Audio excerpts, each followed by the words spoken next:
It is another Saturday at the same time, doing it again. The consistency is back. My 2-win streak of streaming on the internet for people around the world still setting up. Ferd's already here. Good to see ya. I'm still setting up. I should really plan more for these. Susan, good morning. Good morning. Coming from Tasmania. It's good to see you guys here as usual. We're here once again, another Saturday. Got my coffee in hand. Nice a breakfast blend, even though it's 5:30 5:30 p.m. on my end. Maybe I should have a beer instead. Should have bought some beer, honestly. We're doing it again. Waiting it out. This is our little intro. Hopefully this music's okay. Yeah, it should be fine. Hope everybody's had a good week. I just came back from the movie theaters. I saw the movie Old with the director, what is it, M. Night Shyamalan, and I enjoyed it. If you like M. Night Shyamalan, he made another Shyamalan film. Uh, there's obviously, if you have the same gripes that you had with M. Night Shyamalan in other movies, you probably have them with this one. But if you just like M. Night Shyamalan, it was a good movie. I mean, I want to use the word fine. It's above fine, but it's not great. It's good. If you made that movie, you'd be proud. It's not like you'd be like, uh, you know, embarrassed by this movie. It was a good movie. It's a movie about these people who go to a beach and time seems to go differently on the beach. Check out the trailer. I'm not revealing a lot of stuff. That's all in the trailer. But I enjoyed it.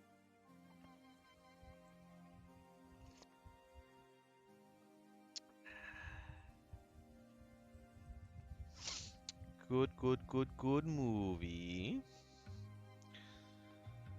We're still getting our intro here.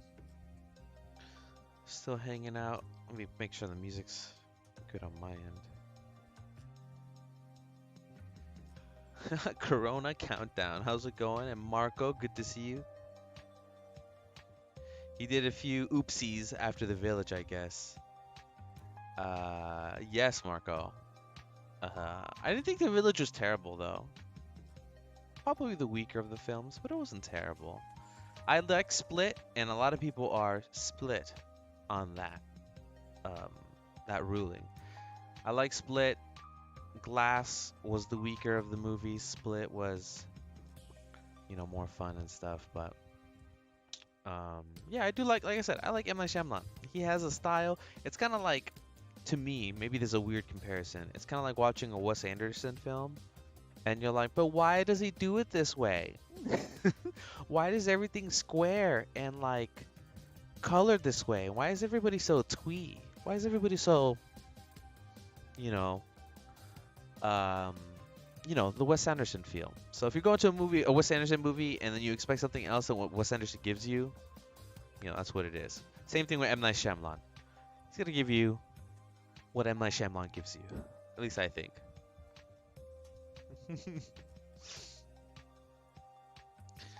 um, I really have to catch up on a bunch of his stuff. Yeah, I don't think it's not a lot of stuff, right? What is it? Split, Glass, Signs, Village, Lady in the Water. Um, Avatar: The Last Airbender. I laugh because I try to forget about that movie.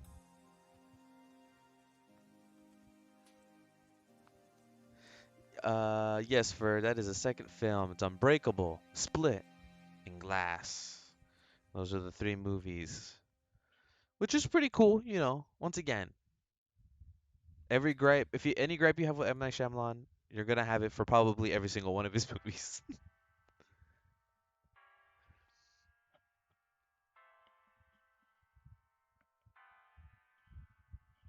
Oh, Corona Countdown. All right, let's. Corona Countdown's gonna get us on topic here. All right, so we're here. We're on this stream. Corona Countdown says, "How long have you been using Blender?" I've been using Blender for about consistently for the last 3 years or 3, 4 years, but like on and off for like 5, 6 years. I mostly use it for VFX work, but I definitely am interested in the. That's why I'm pretty good with the 3D aspect of Blender. But I really want to get into the grease pencil aspect of it all. So that's how long.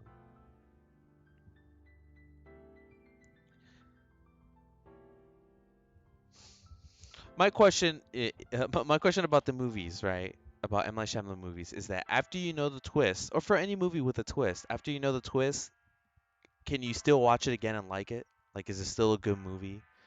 Like, now that you know the twist about The Sixth Sense and The Village and all that, can you like buy that movie and like rewatch it all the time and just, does everything hinge on the twist for M. Night Shyamalan, or does he make good movies that? No, let me rephrase that.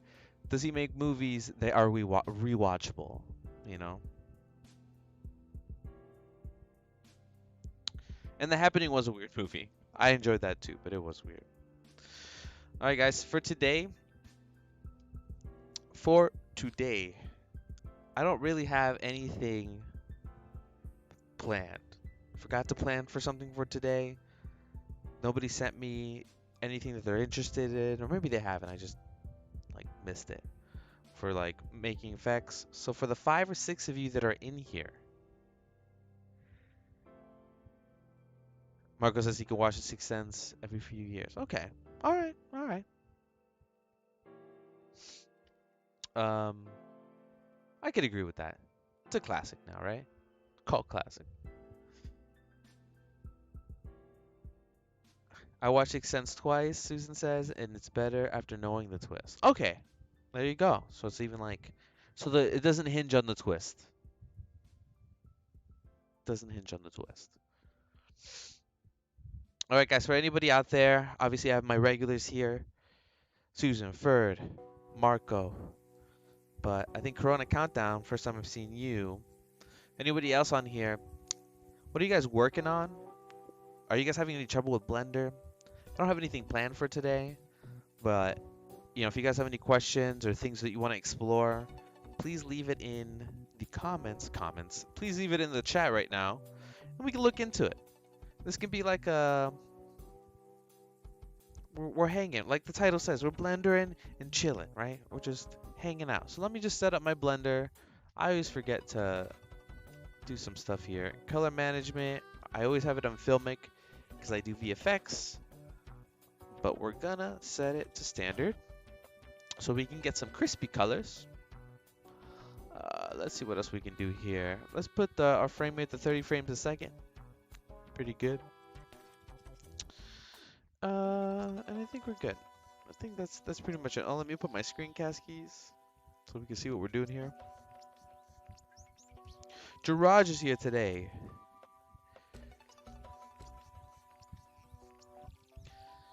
He says, "Oh, I got heck tons of work." Nice.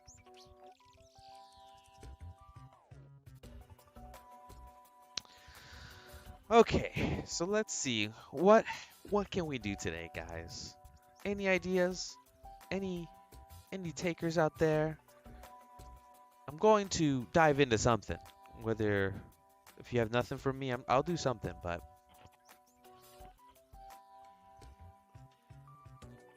Susan says I'm doing the dynamic machines challenge, but stuck while sticking to rules they set. Yes, it's over 100 megabytes when rendered. Ugh. Compositor for grease pencil. Let's go. I like it. I like it. Marco, well, first of all, thanks, I guess. I was severe EV phobic before your streams. Me too, man. Me too. I get it. All I used was cycles before, but now I kind of reluctant sometimes when I use cycles in projects now. Now I just try to figure out how to make everything through EV. Nodes are great. Corona countdown. The only question I have is how do I make my animations less janky? And Josh says currently 67% of animations are done on my movie, but I'd like to finish animations by the end of next week. Okay, so let's start from the top here. All right, Susan. So your so the renders are 100 megabytes. Like you render out the video file, and then it's like over 100 megabytes. How many seconds is it, and what's like the resolution that you have it at?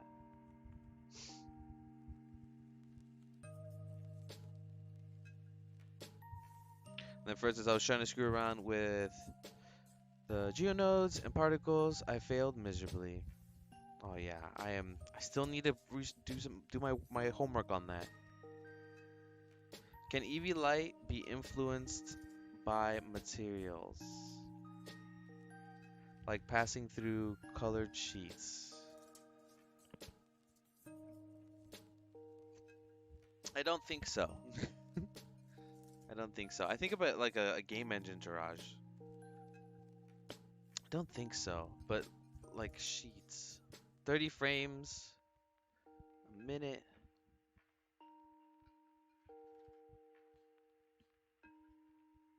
450 frames.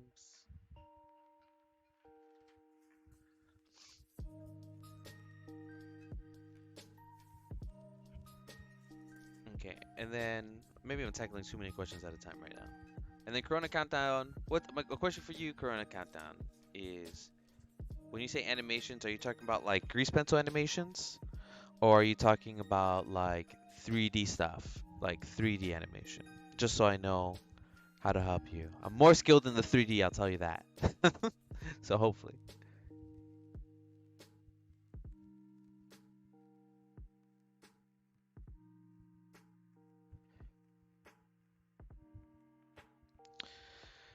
They say not to move any settings, and I need it to get less than 100 megabytes or less. Ooh, that's the challenge in itself, right? Yeah, 30 frames a second. Yeah, I figured you meant that. Blah, blah, blah, blah, blah.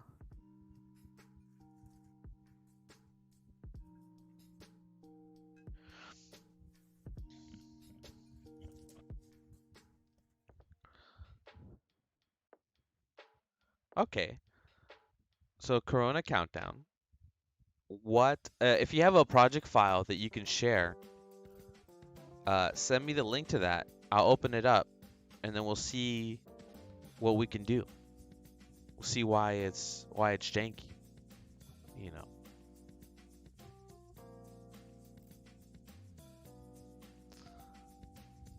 know. And Jiraj, okay.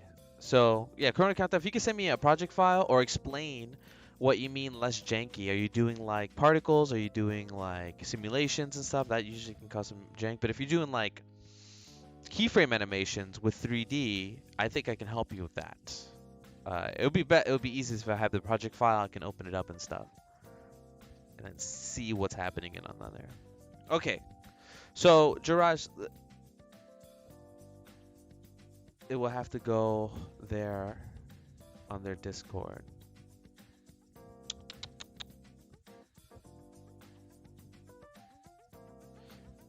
And what's the resolution, Susan? Are you doing it like a 1080 or are you doing it at 720? And then what format are you doing it in? Let's see what our outputs are at. What outputs do we have?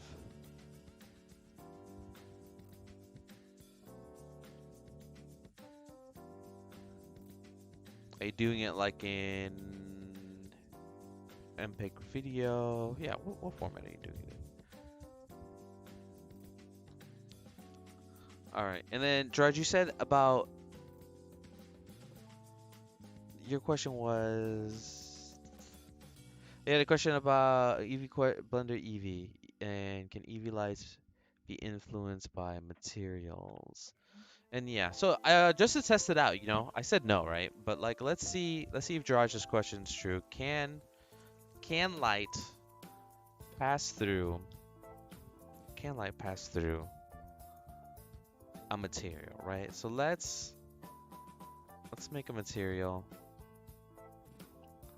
And let's make a plane, and let's see what we can do.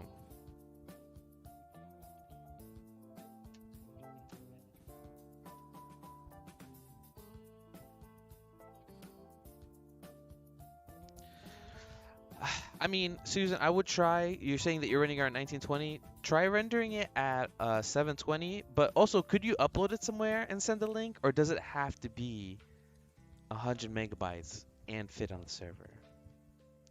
So let's make like a transparent sheet material like you were talking about. So let's go into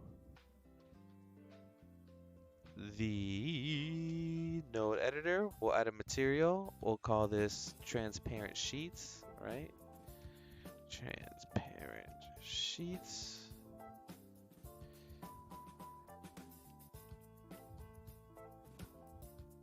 The final submission must be MP4 file rendered in H.264 or 265. So I would do it in 264, but that's just because I'm used to the old school thing. 265 came out like a year ago, right? 2 years ago. But Ferd says it will yield a smaller file. So listen to Ferd. You can bump your bitrate down a bit, but if you do it too much, it'll look chunky.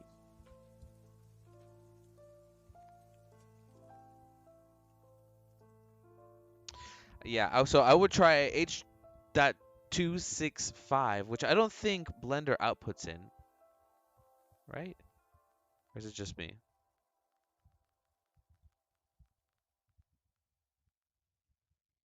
Yeah, it looks like it's just H.2.64. You can always try rendering it out of Blender and then like converting it.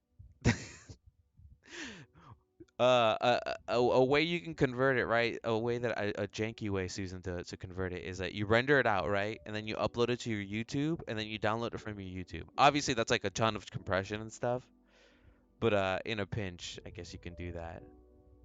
Not that the YouTube compression's any better, but I'm just, I guess, avoiding any like external software or anything like that. Okay, so we're gonna be making a sheet. Let's put a light in front of it. And we're gonna test out this theory, not theory, but this question that Jiraj had about lights going through the sheets. I'm pretty sure it doesn't, but why not test it out? I've been wrong a plenty of times. So let's just do this real quick here. Let's move the camera a little closer. And then for funsies, let's bring the camera down. Let's get rid of this grid. We don't need the grid or the text info. Let's make a separate window here. Bring this up, turn everything off. Even turn off this header here. There we go.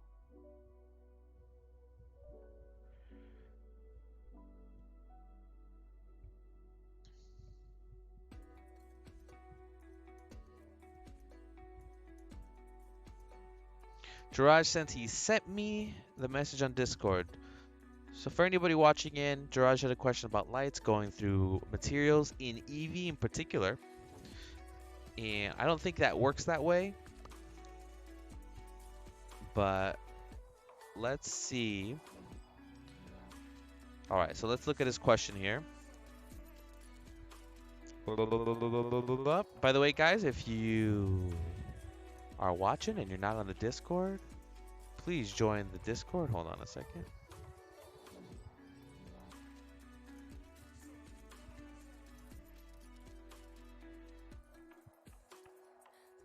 Okay. Please join the Discord. This is where he sent me stuff. It's the best way to send stuff.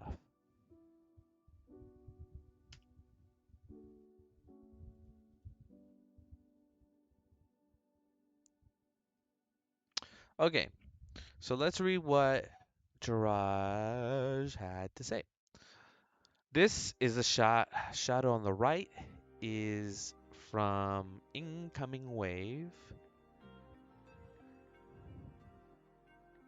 All right. Another angle on this scene. The blue plane on the right illustrates a bit better what I'm going for. It is casting a shadow, but the shadow is not influenced by the plane having color or even being transparent.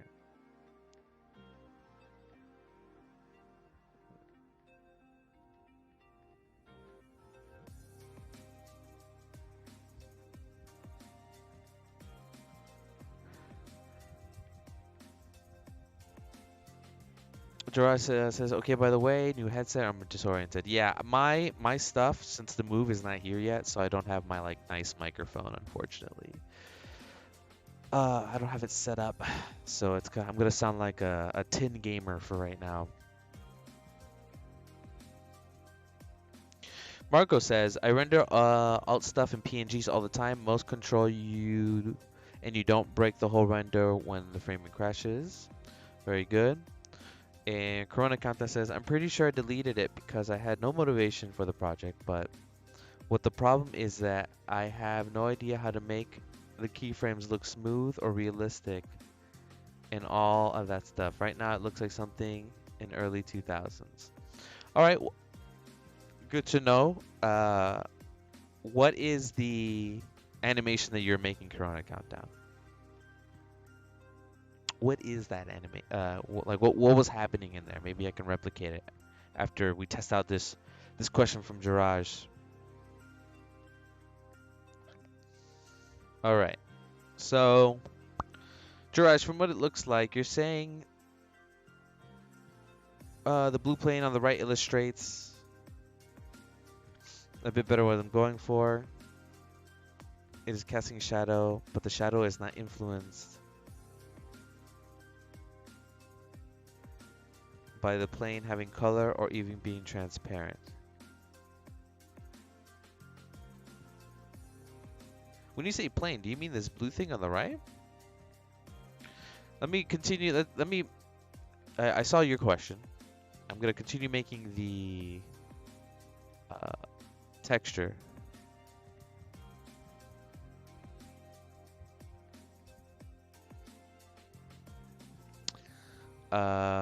So yeah, so let's add a texture. Let's make it like a blue color, since that's what we're dealing with here.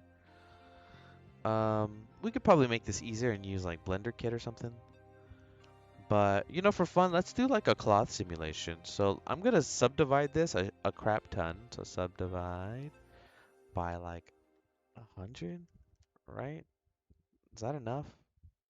Maybe 70. Maybe 50. Maybe 50. We don't need it to be like that great, right? Okay. And then I'm gonna simulate like kind of like a cloth hanging down, right? So there's our cloth, or there's our sheet, and we want to pin it right at the top and the top right and the top left. So what we need to do is we need to make these pins. To do that, just go into your vertex group here, and we're gonna call this pin group. We're gonna go to edit mode, and I'm just gonna select the top right and top left. Maybe two of them there. And I'm gonna hit assign. So now if I hit deselect and reselect, you see that that's the pin group. We're gonna need that later for our simulation. Let's see. I haven't done a simulation like this in a while, guys. So how do we do this again? We go. I love doing this with you guys because you guys can just see me stumble. So we'll hit the cloth simulation, right? That's what we do, right? And we're gonna scroll down and we're going to do shape, and we're gonna put the pin group to the pin group. There we go. Are there any presets we can choose? Let's see. Oh, we can. We got, if you just click on the little button here, we got cotton, denim, leather, rubber, and silk. Let's do silk. Those settings get changed correctly. My pin group gets changed.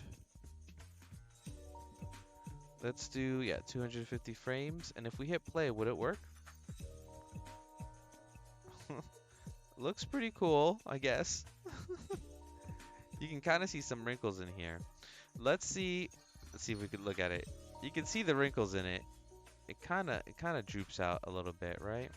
That's because it's like perfectly flat, right? So let me add in a force, not a force field. Yeah, it's called a force field. A force. Let's add turbulence and let's crank up the turbs, the turbinators. So here's the turbulence, and let's crank it up to like 10. Let's see what that looks like. Am I doing this right? 100? Oh, there it is. There's a turbulence. It's going everywhere. All right, so maybe put our turbulence to like 500.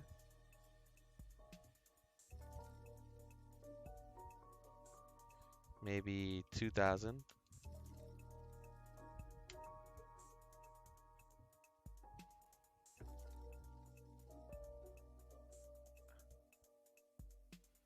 See, this is some easy cloth simulation here. I think this needs like some self-collision, right?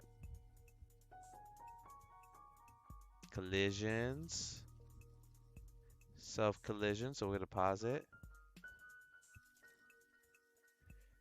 Let's see if that works.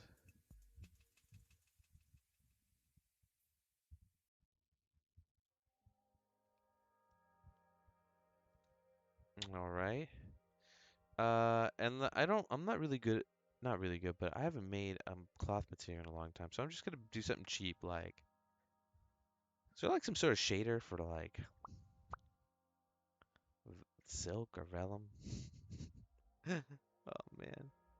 Diffuse, hold out, or is it here?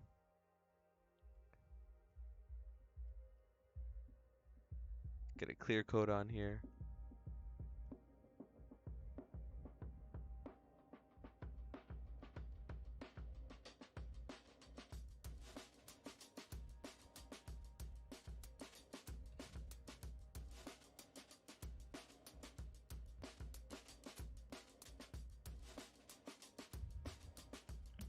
Okay, and I'm almost done, Jiraj, and then yeah, I'll look at the see if I can see it on the on Discord. Okay, and to finish the material, let's make it transparent. So settings, under your materials, we're gonna make it alpha blend. There we go, it's alpha blend. And I think we're gonna make it somewhat transparent. So we'll do a mix shader. And we will add transparent. There's two. There's transparent and translucent. I really haven't tested how they're different. So let's just do that right now. And also let's add a Fresnel. Input. Fresnel. Okay. So let's do transparent.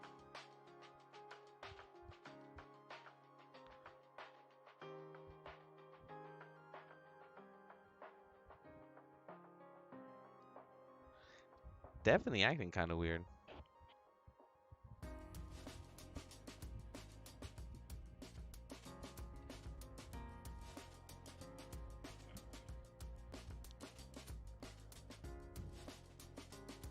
Is it because of backface culling?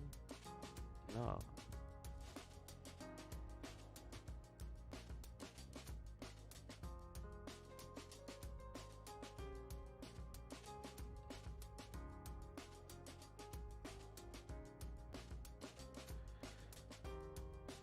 Alright, and then let's control this for now. And now we got a transparent material here.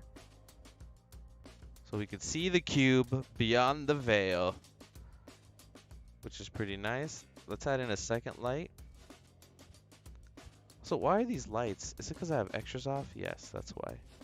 So let me take this, add a light behind it.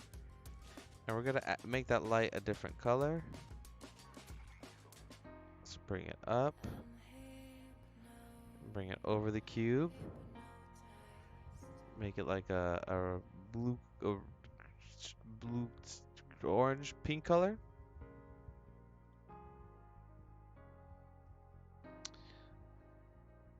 And I'm gonna just make this an orb so that we can see the ball. The veil behind there. We'll take off this floor again. There we go.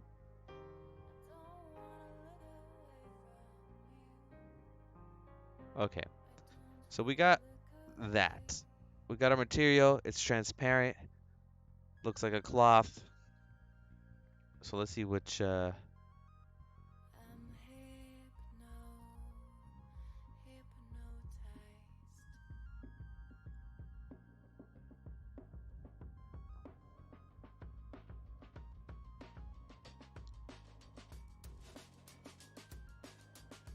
All right, Jiraj.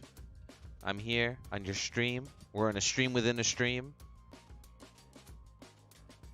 Wow, really delayed actually. Hey man.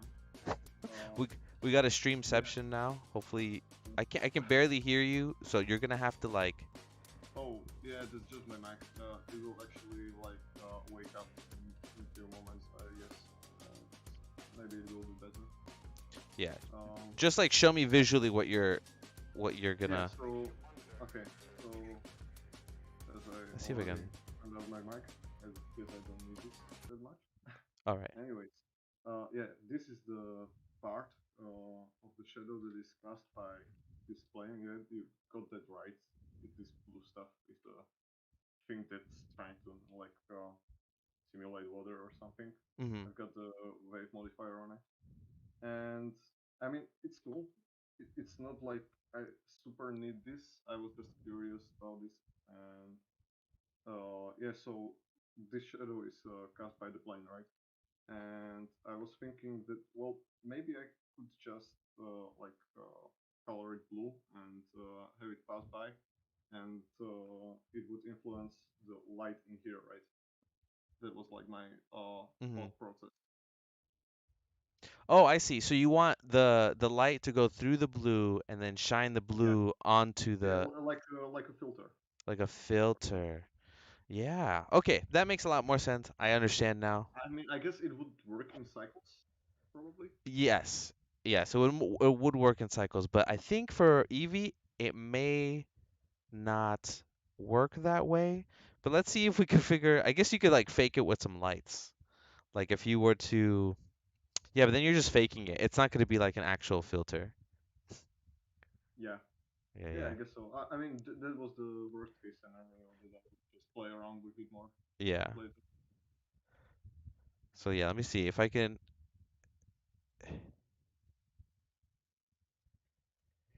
Yeah, the light's only gonna affect the front. And I took off shadows, so Or the other thing I'm wondering about is right.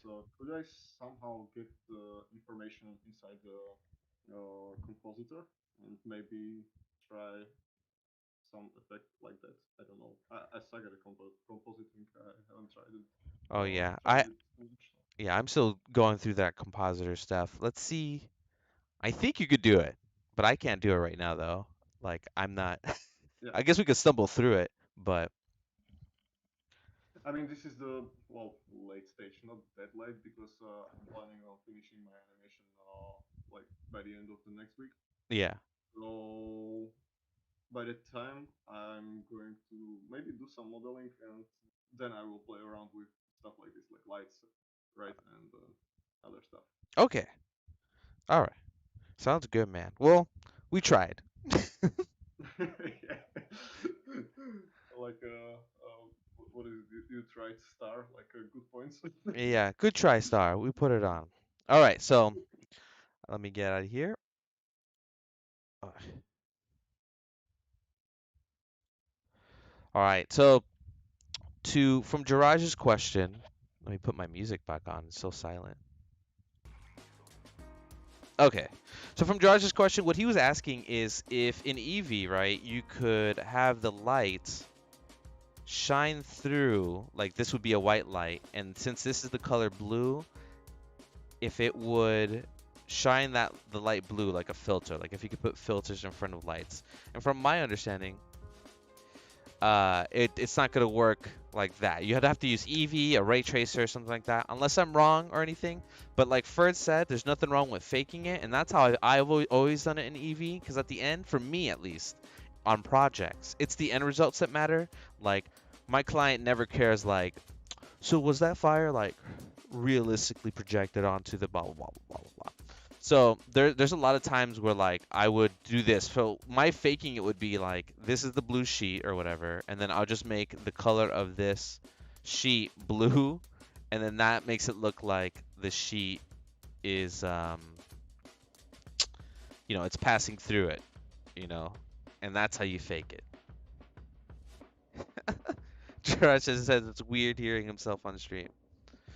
Yeah, we're in streamception there, stream within a stream, and yeah, man, it's always weird to hear your voice, cause like we hear it in our heads with like I think there's more bass, right? There's more bass because it vibrates our noggin and stuff. And then it goes through a filter and it goes through like the microphone and it goes through the thing. And then you hear yourself, I think, pretty differently. I think that's what most people don't like hearing themselves. They just don't, that's not what they sound like. To them, they don't identify with that pitch of voice. Anyway, so that was a good question. Making material, seeing if the light goes through it. Once again, if anybody in the chat knows if there's like a realistic, I say realistic way of doing it. Like if there's a setting or something. But for the most part, I would just fake it. Just fake it. There should be a light, and your end result will be the same.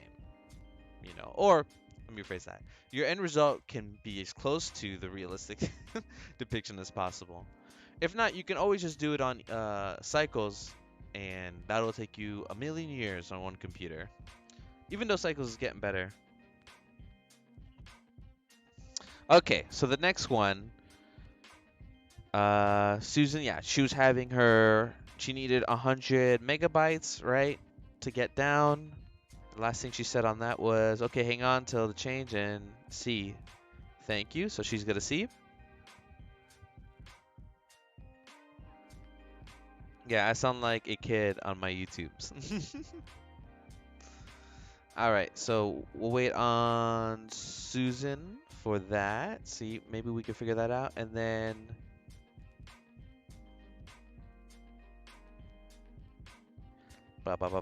Corona countdown. Okay, so Corona countdown. You said, just to reread your question. I'm pretty sure I deleted it because I had no motivation for the project, but what the problem is that I have no idea how to make the keyframes look smooth and realistic and all that stuff. Right now it looks like something in early 2000s. Okay. All right. So let me explain, I guess, some normal keyframe stuff that I use to make it look smoother and like less janky. I think I know what you're talking about. That like, I think it's like having linear keys, and I'll show you how to do some of that stuff. Give me 1 second. Take a sip of this coffee juice here, the bean juice, for everybody out there. Okay, so since we made this nice little ball and sheet, what I'm gonna do is I'm just gonna make this. See what translucent does real quick.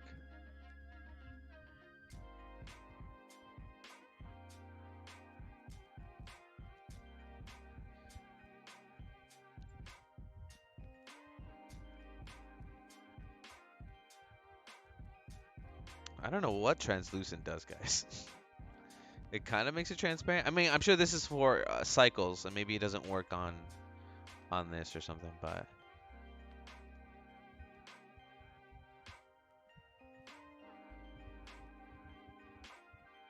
okay. So let's go back to transparent. Instead of Fresnel, you can also use a layer weight. I don't know why I like using layer weight. Maybe it's because that's what I started using first. But sometimes I just put layer weight on here. It's kind of the same thing, right?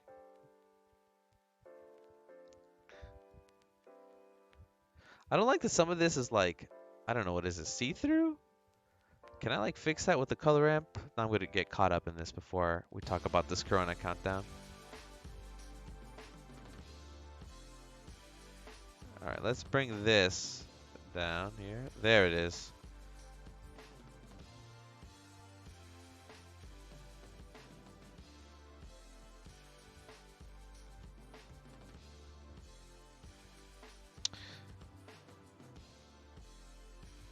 There we go. You can kind of see it in there. It's transparent. It's translucent. It's a sheet. Okay. So, uh, yeah, Josh says layer weight question mark. I don't know. I use layer weight, and it's only because it was. I think it's the thing I use first. I don't know really what the difference is. I know that with the Fresnel, it has much more control. I don't know why I use layer weight, honestly.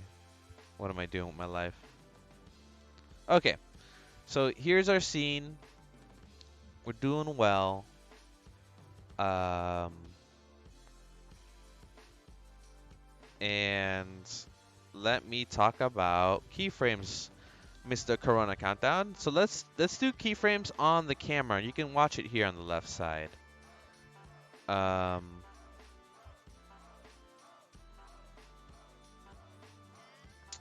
So when it comes to keyframes, let's see if I can get my dope sheet. Actually, graph editor. All right, so let's record some keyframes.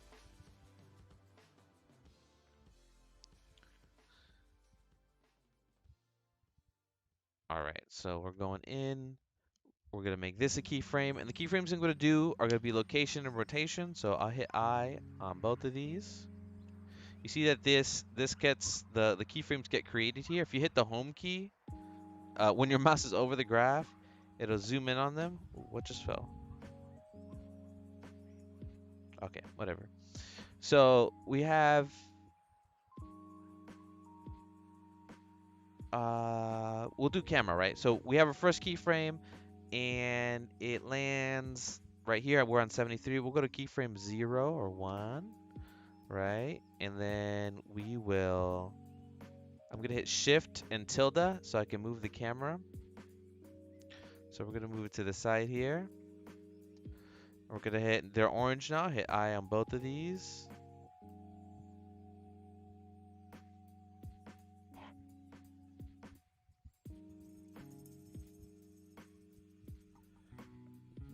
Okay, and you can see that our graph editor doesn't look like anything, but if you hit home, see, we can start seeing these lines here, right? So, Corona Countdown, something to pay attention to is if you select our keyframes, which are these black dots here, our black dots. If you select the keyframes and you hit T, this sets your interpolation. So if you have it to linear, you'll see that, let's see if we could play it. Oh, man, I feel like we need some more reference here. Give me 1 second. Let me add in a floor plane.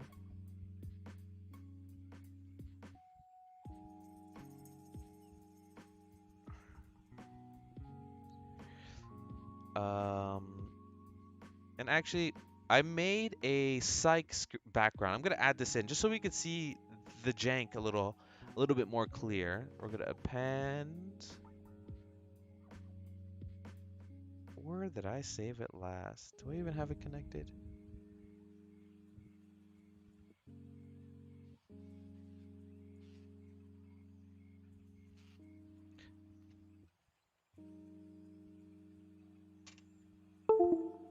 Oopsies. Hold on, guys.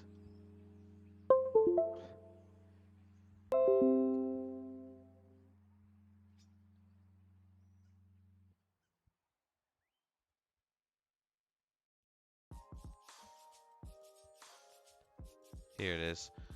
There is an object I want to get. Just so we can see this better. What did I call it? Background 1, 2, and 3, and that's why we named it that way. There it is, much better. Let's delete the plane that I made.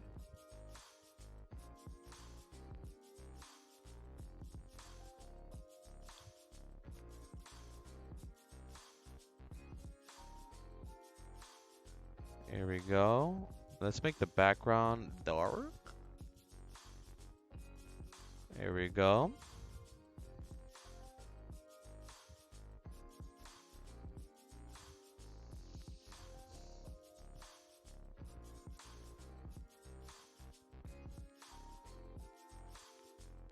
Oh, I'm so sorry about the Windows. I'm sorry about the Windows noise. I always mean to shut these noises off.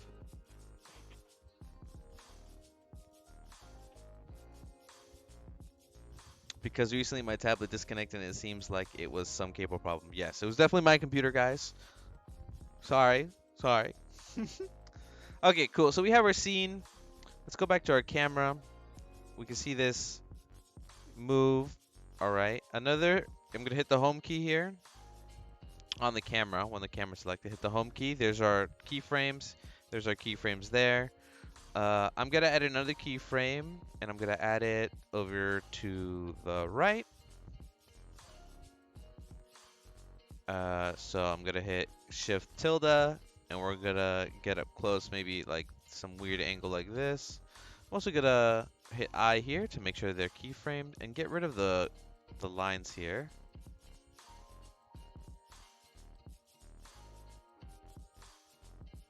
Alright, so, alright, Corona Countdown. Here are these keyframes, right? We did them by pressing I on the ones that we want. They turn yellow. Hit I again. And we can look at the camera here.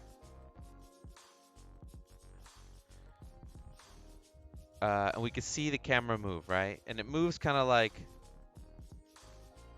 And this is that jank you're talking about, right? It kind of looks like, blech. It just goes wham, wham.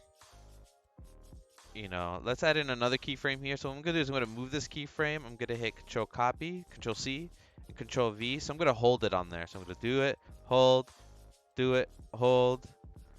And then maybe I will copy in this and I will hold on this. Just so we can do a boom, hold, and then maybe we will move back here. Okay, so boom, hold, boom, hold, right? Okay, so we have these keyframes that you set, and I think this is what you're talking about when you're saying that you're making like early 2000s animations, and it looks like maybe the sheets are in our way. Hold on, let's see. Select our camera again. Boom. Boom. Okay. Is there a reason it's going slower after I like turned off the plane? Okay. I guess it's like still processing in the background. Yes. So exactly what Fred is saying in the chat. To make your things less janky, Corona Countdown, the keyframes that you make, which are in this graph editor, right? Go to the graph editor right here, Shift F6 or the graph editor, which is right here. And then also your keyframes here, right? So you can see that all these keyframes are linear. And by linear, that just means it goes from one point perfectly to the next point, perfectly to the next point, perfectly to the next point. An easy solution for this, right, would be to just hit the T key and then make these Beziers, right?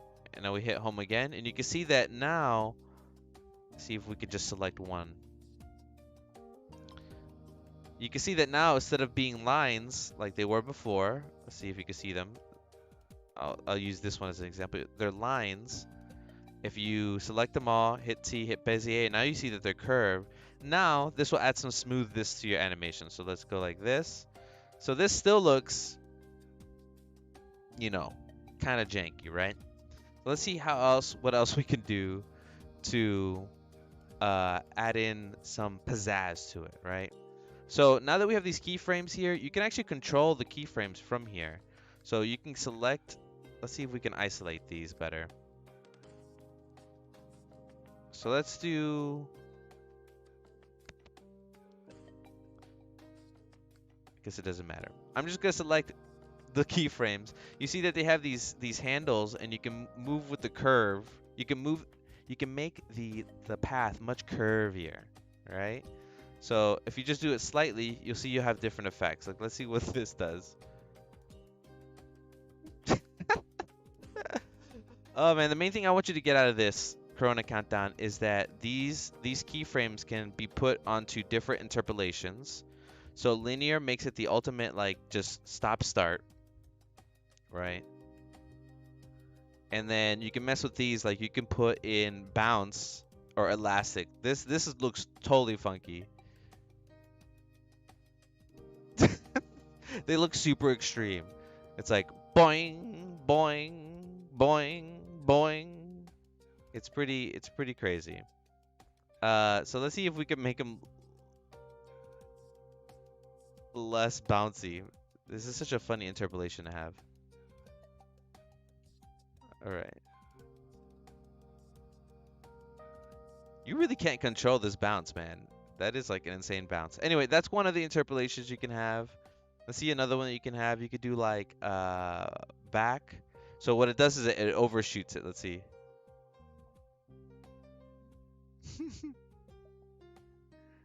See, and then you can start controlling your keyframes a little better with these movements here. Once again, still jank, right?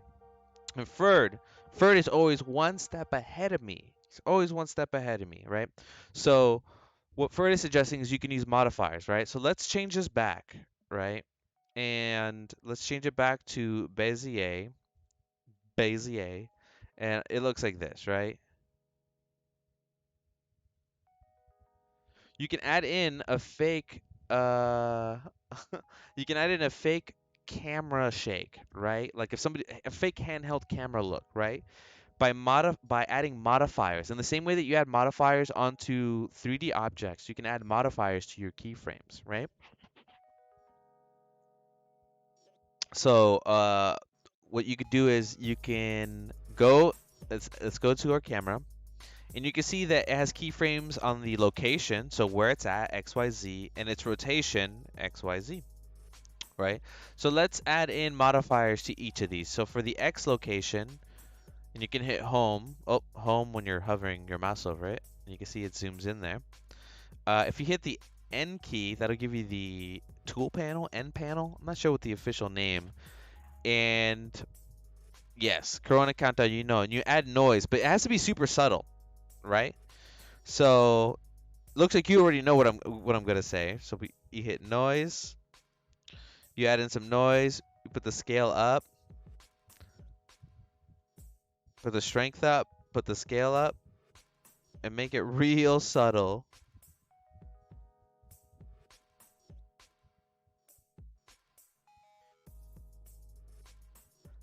Look how crazy this looks. Too much, right?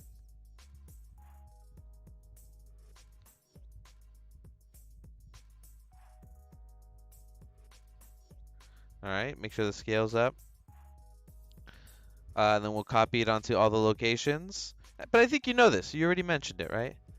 So now we have the camera shake, or the camera moving, right? And we have more of a camera shake, right? And then you can also, something to pay attention to these is that you can restrict the keyframes, and this will blend them in and out per, right? So let's, oh my God.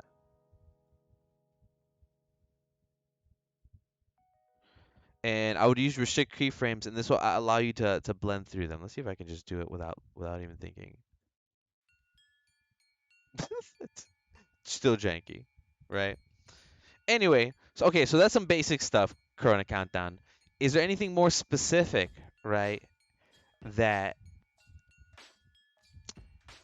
you can ask to go for? Because my solution to making things less janky, well, it still looks janky now. It's just messing with these keyframes and making them smoother and having less keyframes, right?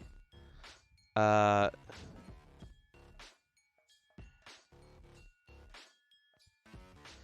and Jarash says that if you're interested in more spicy camera shake, I suggest checking out Ian Hubert. He made an add-on for it. Let's see, Ian Hubert. Camera shake.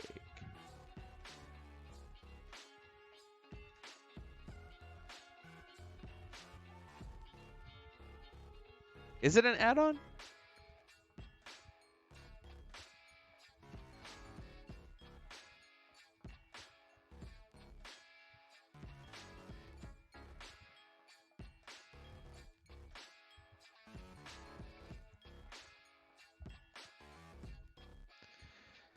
There's times where I wonder about stuff being animated on twos, but when camera moves, it needs to be on ones. Good to know. And Corona Countdown, if you haven't checked out Ian Hubert, here's his camera shake tutorial. But definitely check out his channel. He has a lot of very useful stuff there. You could definitely check out.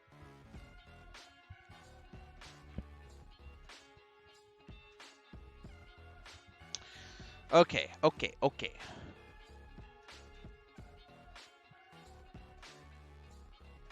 Alrighty then. Did I erase the camera? Oh, there it is.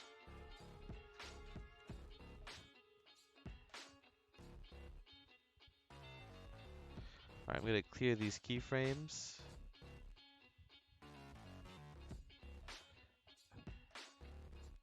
This location out.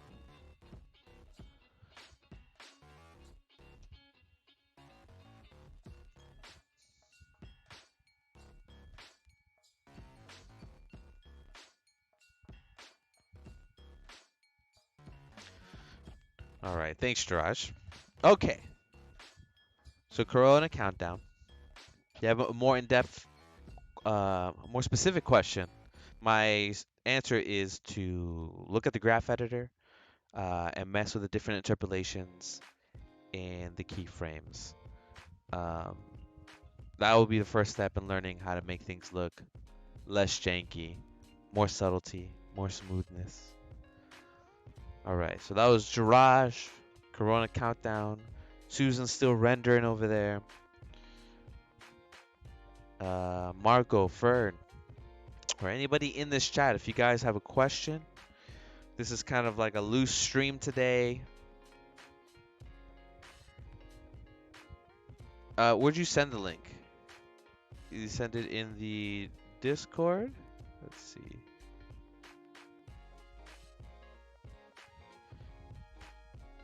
Send it in the Discord, Jiraj, or if you can, and then I will put it into the chat. I don't know if it allows you to put links there. I know I can put links on there.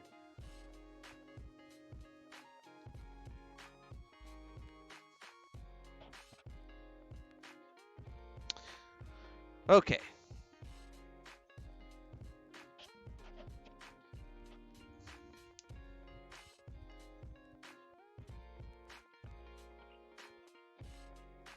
So yeah, once again, anybody have any questions? Ask away. Loose stream. Probably be a short one today because of how how unplanned this is. Uh, so I might make a fancy pants thing. Maybe open up an old project file, huh? Do we have old project files? Do we, the community, have old project files?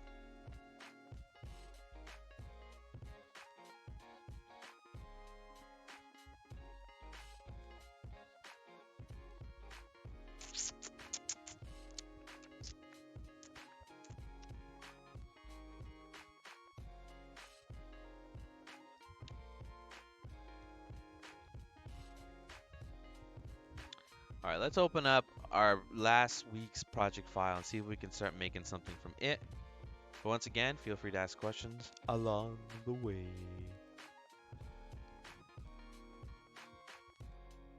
All right. So from last week's stream, I deleted the PNG image, so this image is no longer working well here.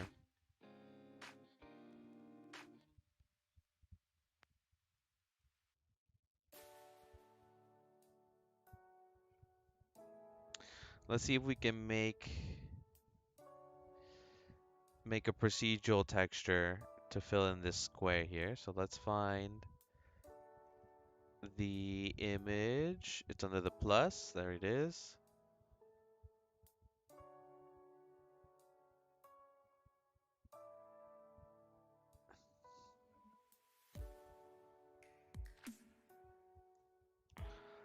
Let's see if we can just make a little procedural image here. Let's see what we can make that would make sense. Texture.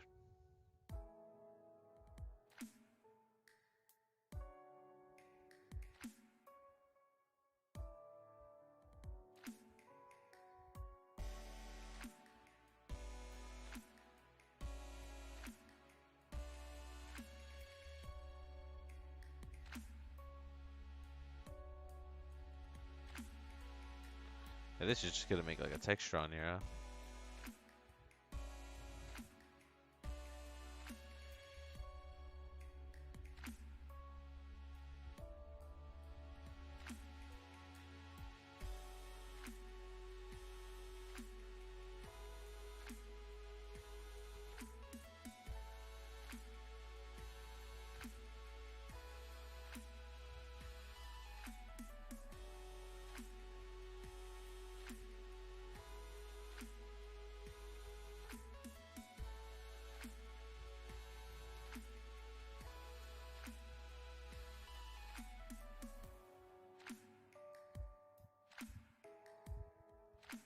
Thank you.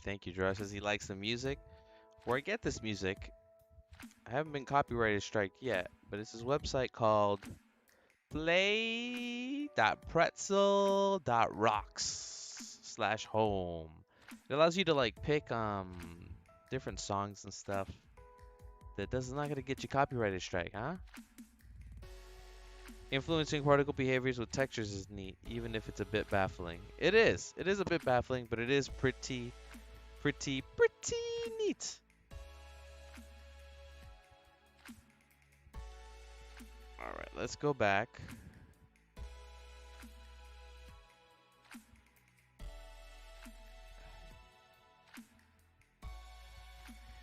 And let's see if we can add in a texture.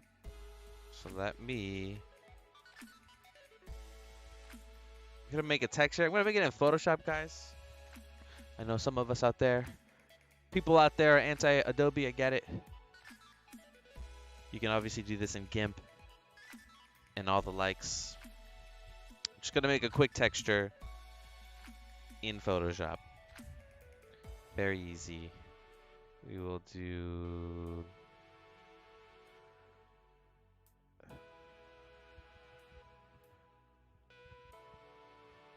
Actually, we'll do. We'll do 540. No, I'm sorry, 512. 512 by 512. That's the number. Okay.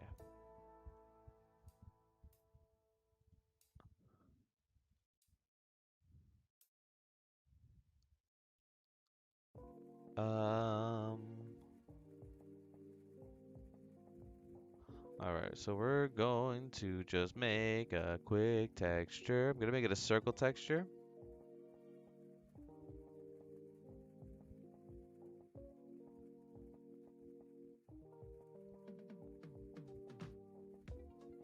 Boom, boom, boom. I guess it could be any color. We're just gonna make it black though.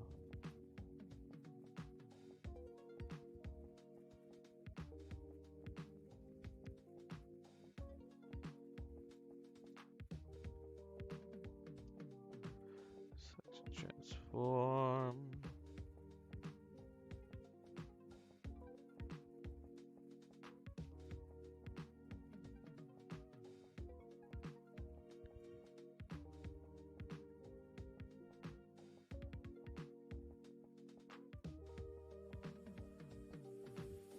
Oopsies.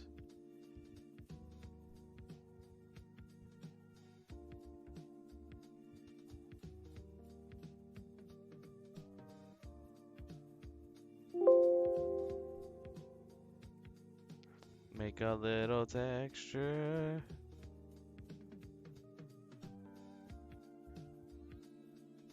Spitfire, how's it going? The man, the legend, the Spitfire.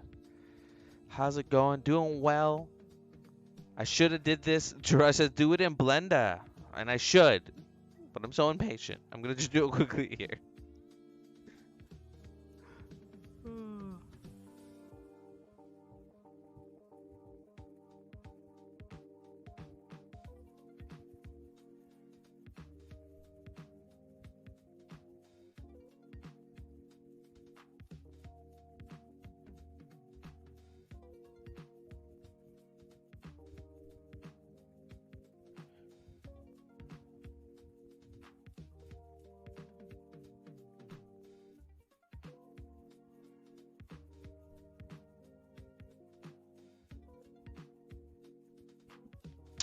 Bow, bow, bow, bow.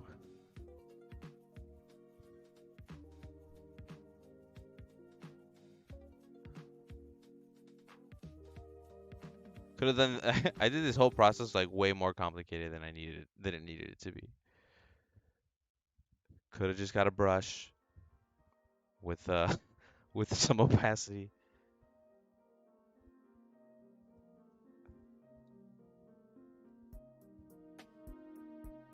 Okay, whatever. We're fine. We're doing this.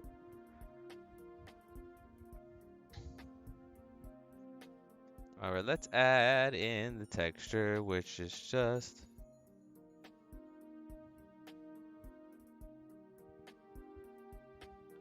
there we go. And we'll add in another texture.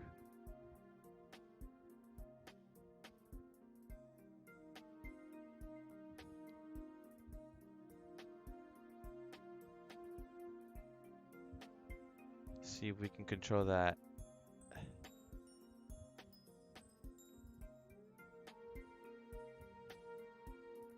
Put it under B-spline maybe? There we go.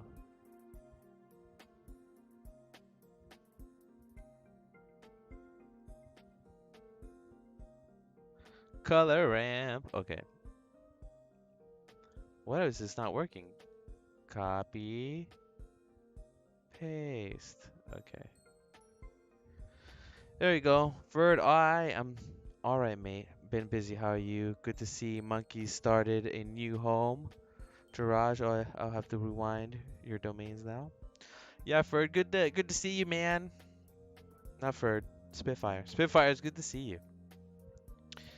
Everybody out there in the chat, say hi to Spitfire. Everyone, right now, attention.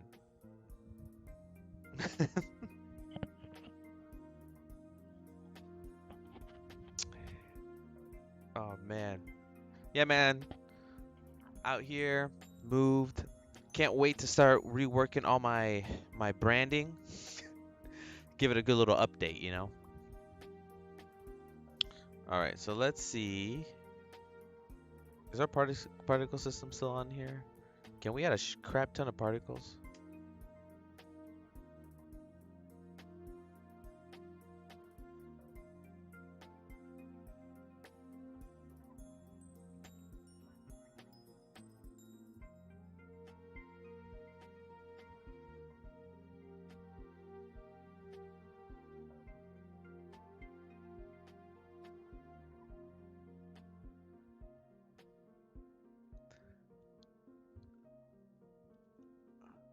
Do some of this. Particle 2.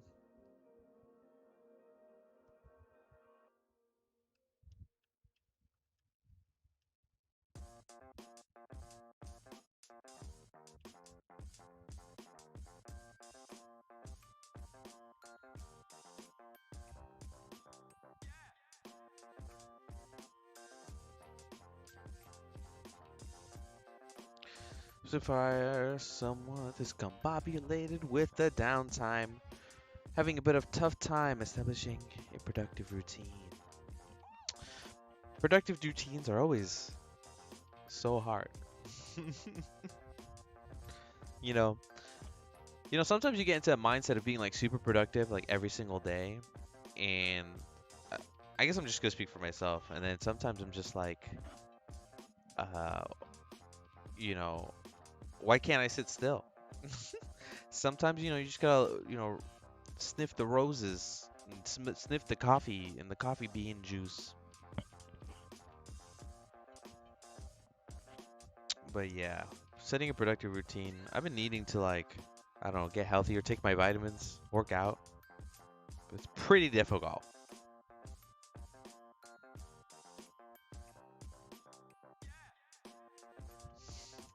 Alright, so if I animate this orb while the particles are going, do the particles stay? Or are they attached to the orb? So I'm gonna move this orb around with a sign function. So let's do Some framey frames.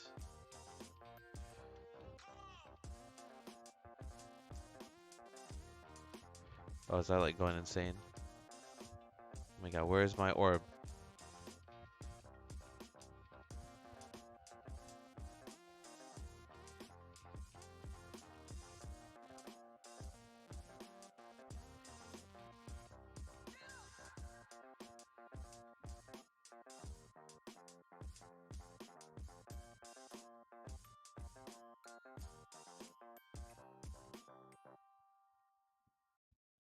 Actually, let's not do it on the Y. Let's do this on the X.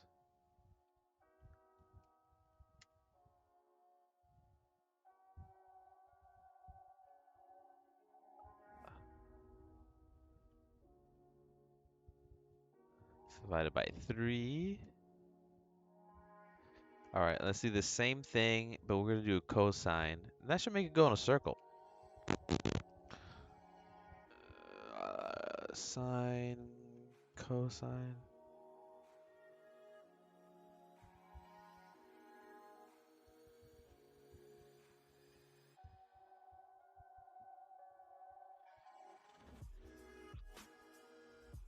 All right, let me make some of this stuff invisible. We'll make the background invisible. There we go. And we'll make these orbs invisible too. Let's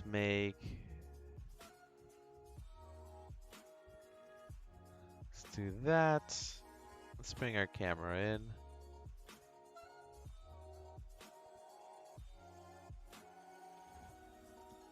There we go.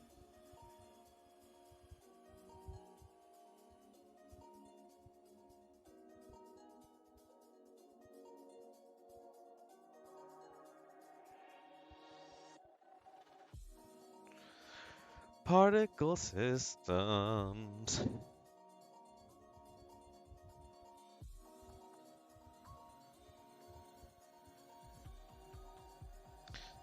Yes, COVID did not help in some other circumstances. Hopefully we're getting out of, I mean, now we have like a Delta variant or whatever. We're not going to make this stream about COVID, guys. Hopefully all is well. There we go. See if we can mess with a different particle. Get some particle systems in here.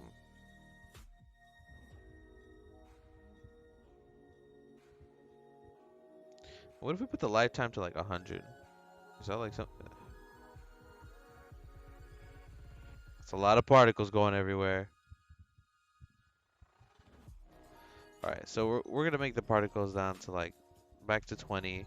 But I think with velocity, right, we can add in object velocity, right? So now it looks like it's being flung out. We can add in 50.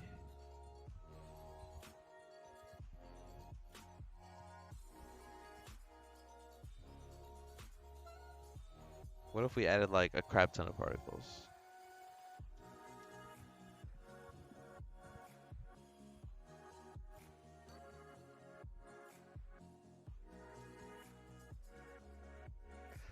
Maybe we make the orb invisible?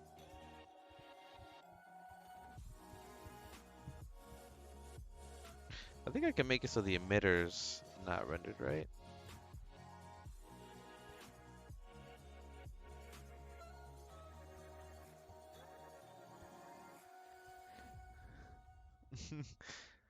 Susan says, lice it with lots.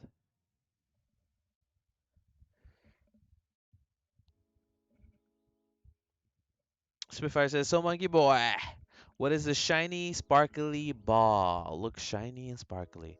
This is from the last stream, Spitfire. I was trying to figure out, somebody posted on the Discord a particle effect that I was trying to like replicate. And I just dug it up again. And now I'm just messing with the particle system. I really learned in this system, there was a lot that Ferd knew even, that I didn't know at all.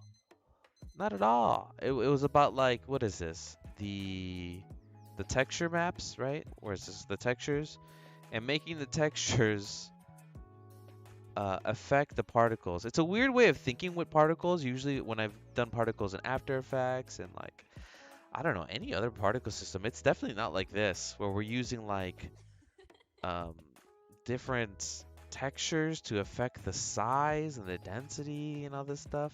So that's how this effect is working.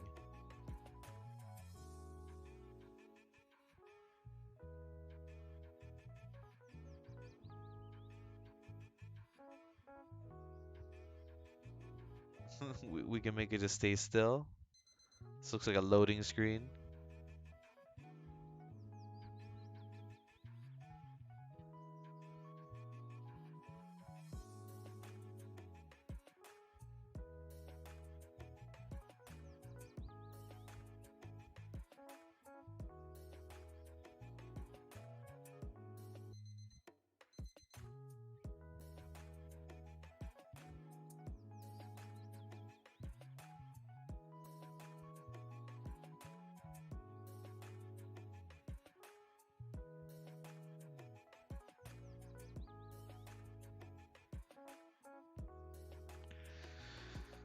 But yeah, you can make some decent particles once you figure out this weird web of like stuff.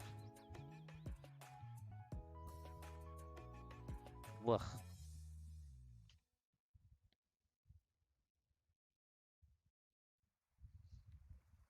See if we can. Can we make this orb invisible without making? If I render this,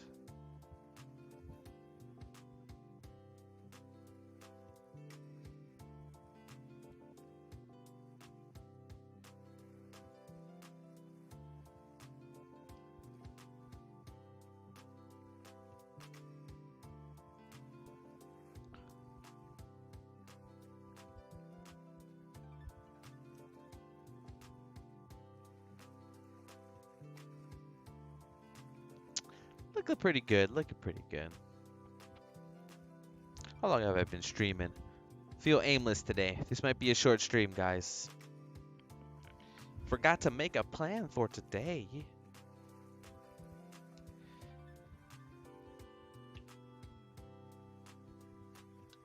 Oh, man. Okay.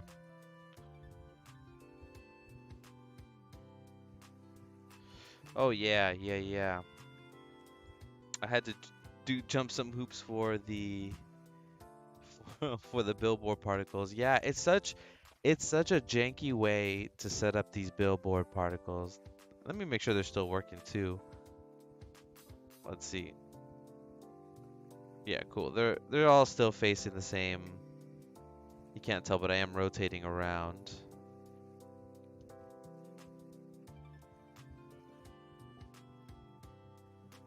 They're still kind of facing it. Yeah, they're still facing it. Let's see. Oh no. If the camera's right underneath it, it doesn't know how to flip downwards. I wonder if there's like some sort of limit here. Hold on. It's under the constraints, right?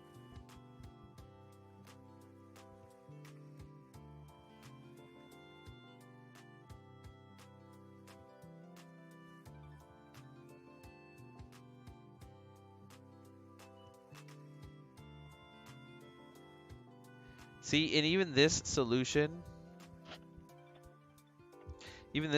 not good. You could see what's happening here.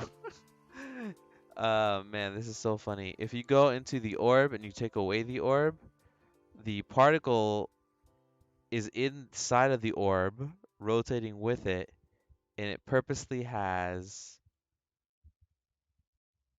some tracking constraints to be able to follow the camera with this object behind the camera.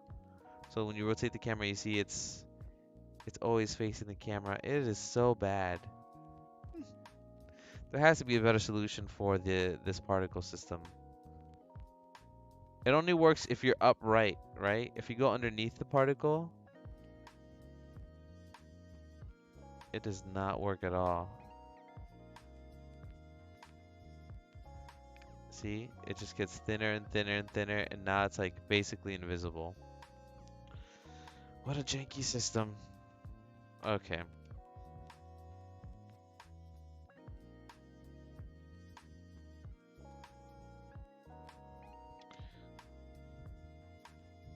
Let me reset.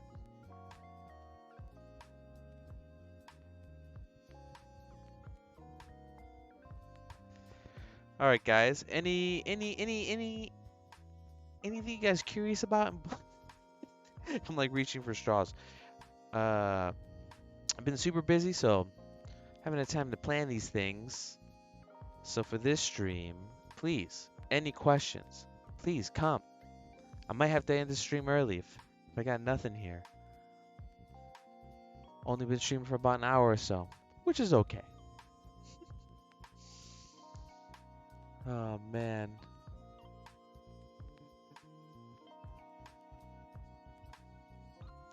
Let's see. What can I make in the meantime?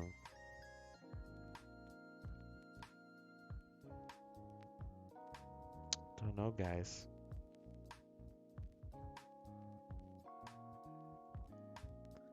Bow, bow, bow.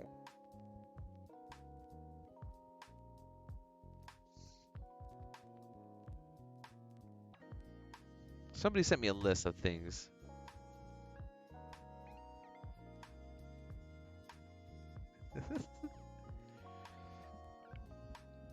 Ferd says, yes, I would like to know the importance of object centers on grease pencil objects. That's interesting. Compositor time. When it comes to those, when it comes to using those as particles. You know, let's see if we could do something in the compositor. Let's see what we could do.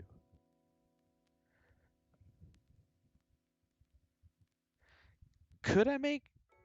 Let's find out.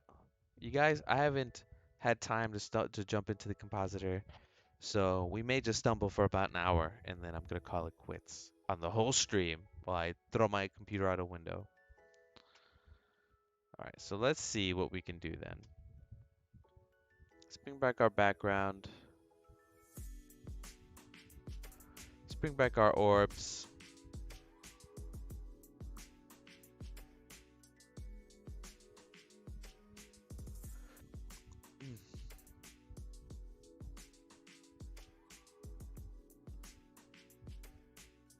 I'm gonna bring our background down right about there.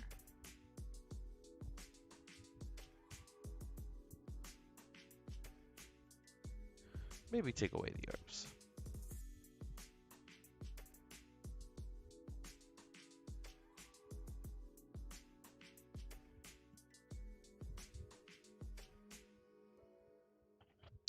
Samus comping? Should I start it right now? You think, Spitfire? Maybe we could start it right now. Maybe we can get a little bit out of it right now. Let's do that, Spitfire. Let's a go. Let me make sure I have it saved here.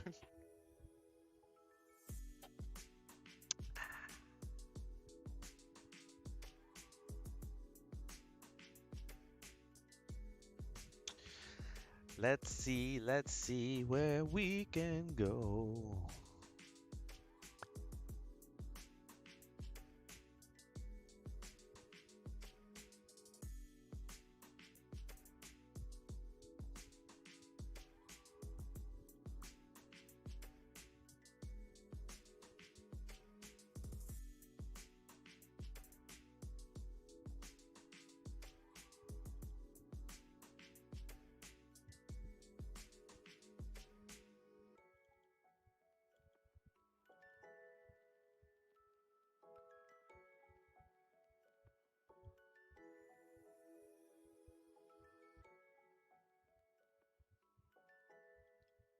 All right, guys. Let's see if we can stumble our way through some comping. I already did some research on comping in Blender. So I should be able to show you guys something. Maybe you guys can teach me something. Spitfire, I am definitely short of something to do. I keep wanting to do like an official video for the comping for the Samus thing, but why not work out the kinks during stream, and then when I make the video, it's gonna be copacetic. So let's do that.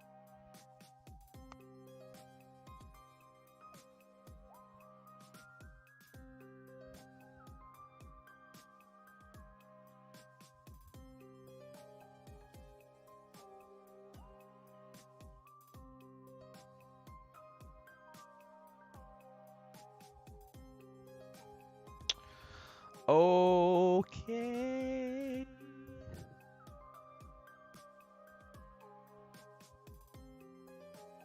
There we go. Let's do this.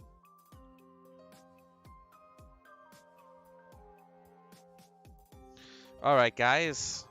Also, let me set up this scene here.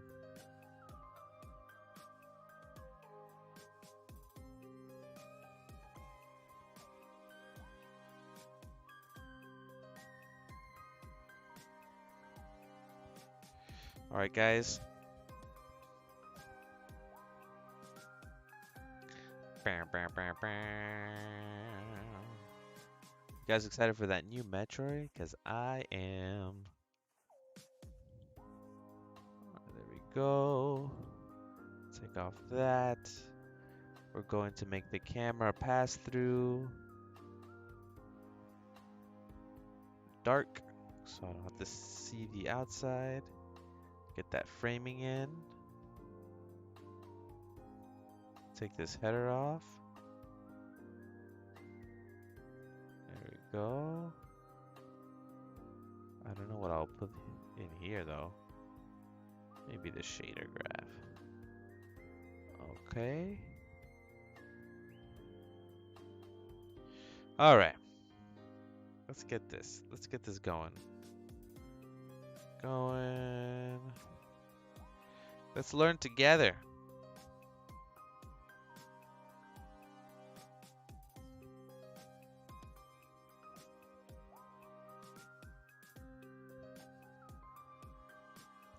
Oh no. Spitfire, is it frozen for everyone?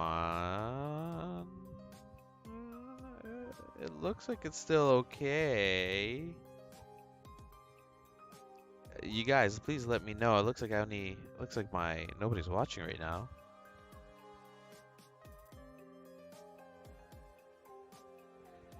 Is everybody still in the chat here? Are we still going? Are we still streaming? Oh man, this is not good.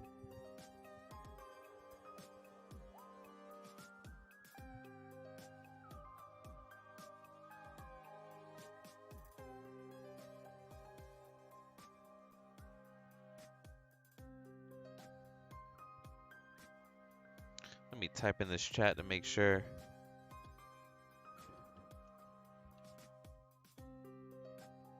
Is the stream still going?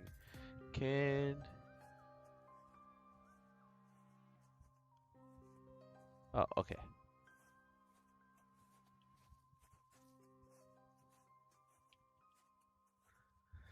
Okay, stream is still going. I panicked too because you know, this file's kind of big and there's some intense stuff in here. All right. So, we'll break it down. So Spitfire and me are collaborating. I'm making some videos. I'm making some compositing videos. He made this animation for Samus here. Good old Sammy's. And we're gonna see if we can get some control from just rendering this. Obviously, if we just go in and we hit F12, we render it. Let's hope it doesn't freeze again, or if it did freeze. Okay, so we got our render here, but it would be nice to have some control over this render and to add in some more special effects like this, like thing going. What is it? The trail, the running trail, have a good blend of stuff.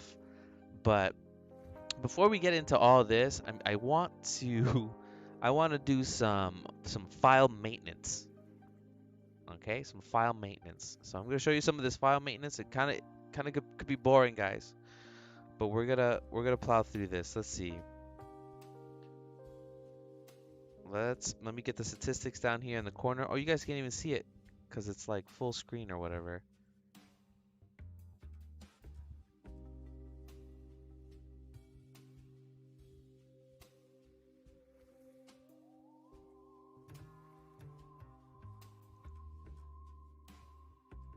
Let's see if I can.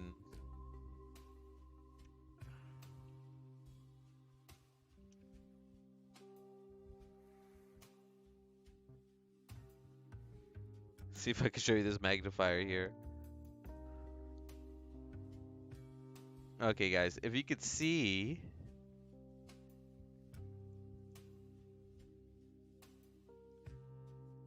you can see here that Spitfire says my file maintenance is not my strong suit, and I don't blame you or anybody. There's a lot of people who, I don't know. There's a lot of technical stuff. Like everybody knows how to drive a car, but nobody knows how to like a carburetor works or like a transmission. I'm using words that I don't even like. Carburetors. I think that's a car thing, right? But yeah, not everybody knows like their car maintenance and stuff, and there's nothing wrong with that. You just want to be a race car driver or drive a car. So I don't blame anybody for not knowing the file the file optimization. But we're gonna go through. So right now, when I open up this file, right, the memory it's taking is a gig and a half, which is a bit of a big file, right?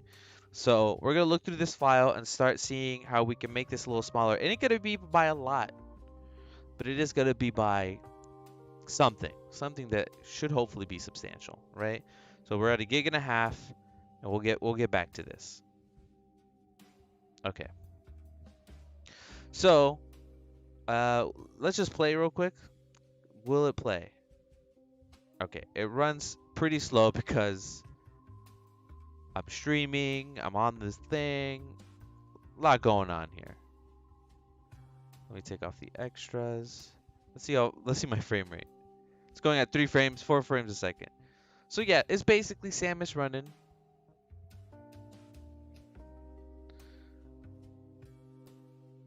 Here we go. Some running. Boom. So Ferd, you said, so do you mean like removing unused items inside blend files? Yes, but I'm gonna show you something that I don't think a lot of people think about, and I don't even think about too, right? So let's look through this file and figure out how we can optimize. For right now, we're gonna take off this fog, the volumetrics, and we're just gonna shut it off. I'm really happy he put things in collections. So very good. So we're gonna turn off that collection for fog. This could be, I'll make it run a lot smoother.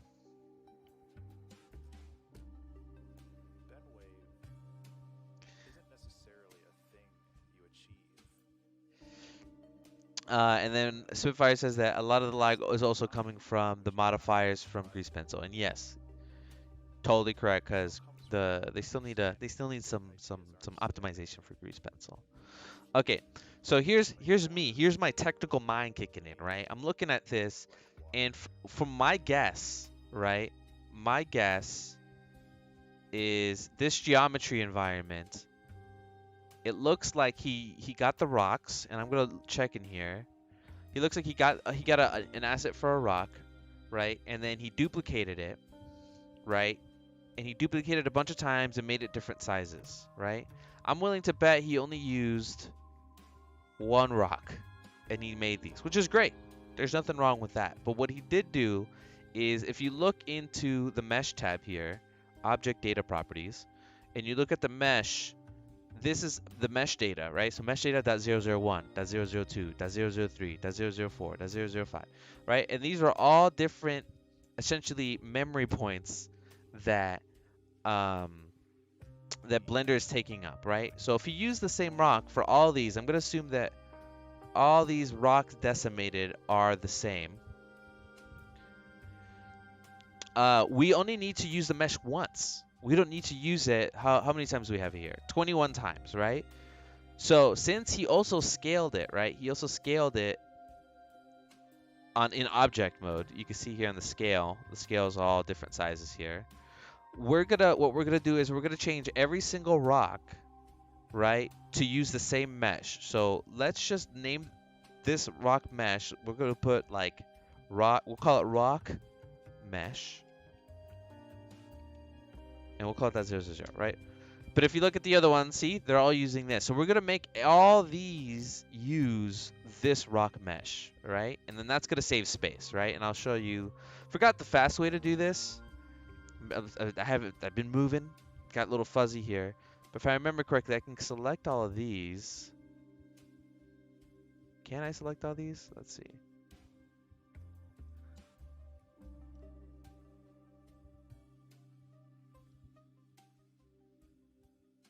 All right, let's see. Select. Oops.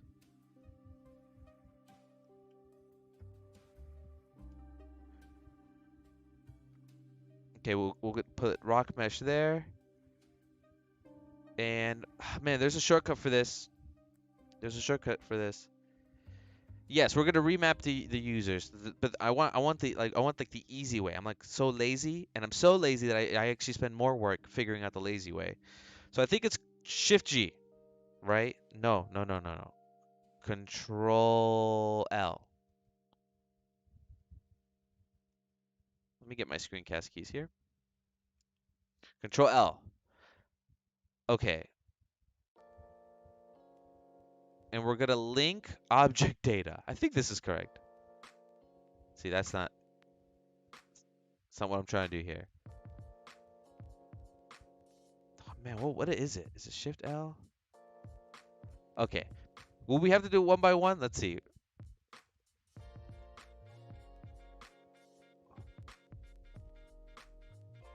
So let me get rock mesh here. There has to be a fast way to do this, right? I'm just gonna do it the long way, which is this way. Oh, that's not the way. Going in. I thought it was like Shift G, guys. Shift G, Control G,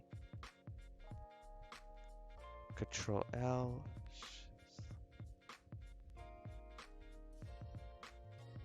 Control handstand 0. So I can select all of them, Jiraj, and do that? Let's see.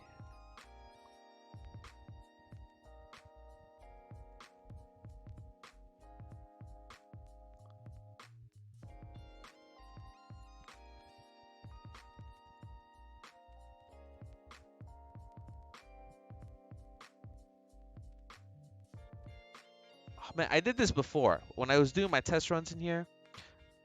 Anyway, so basically, if we just shift them all to this, look how many things here. I'm going to just press R. So R, O,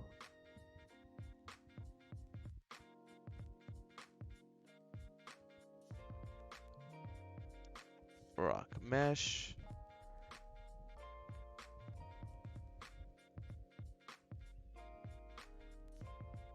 Rock mesh. Yeah, from what I'm looking, nothing's changing. Rock mesh. There has to be an easier way, guys. Jiraj, if you can explain more the way you think you're doing it. Right now, I'm just doing it by hand, right? Not a good way to do this. But you see how nothing changes with the rock? And that's because we're just using, since he used the same mesh and he scaled it on the object mode, we could just use the same mesh for all this. Now, I'm going to see the difference it makes. Rock mesh. Luckily, he doesn't have 100. There's definitely a way to do this. I did it before.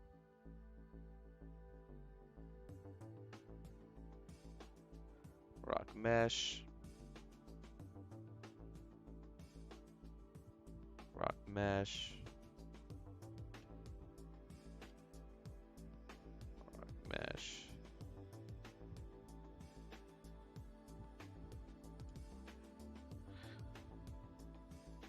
We're almost done, Jiraj. So yeah, we'll skip the Discord for now.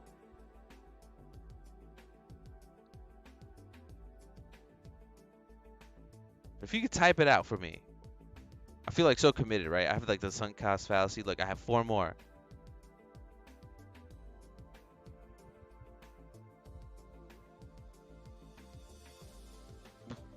So tedious. Okay, we're here. We're here. We did it. Okay. All right. So we have rock mesh.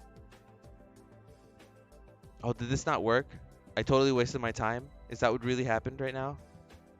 Okay, Jiraj, show me. Show me.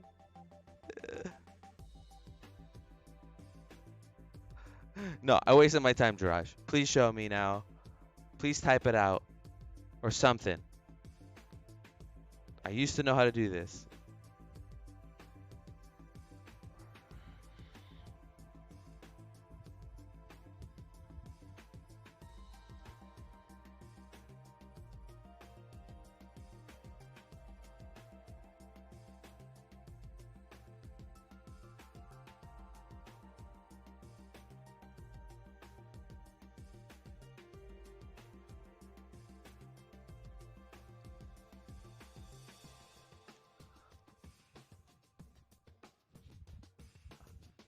If you change the your outliner to blend file and then right click, then there's a remap user option.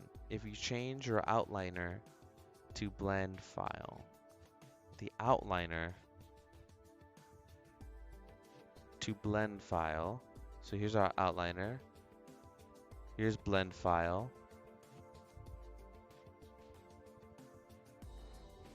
Okay. We got the rocks, geometry data. Okay, we're here.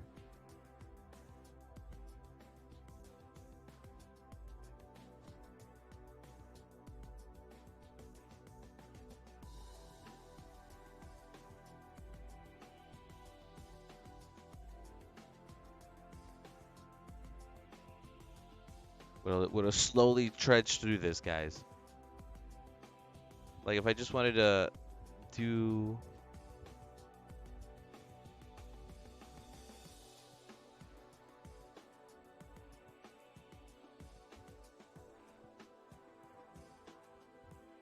Okay, I think I got it.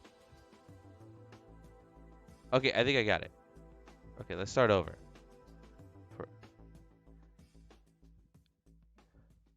I think I got it, Josh. I think I got it. Hold on.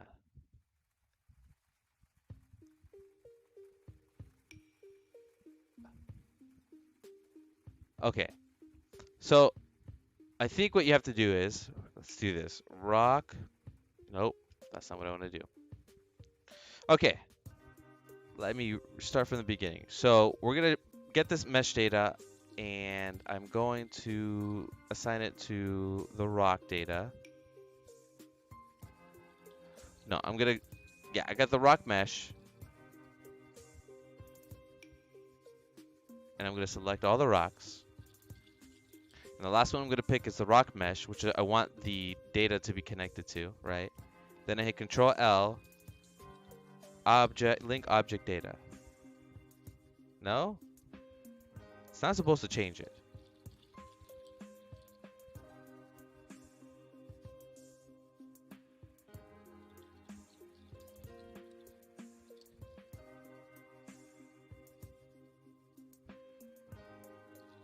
All right, we'll go back to what you're saying. Blend file, objects.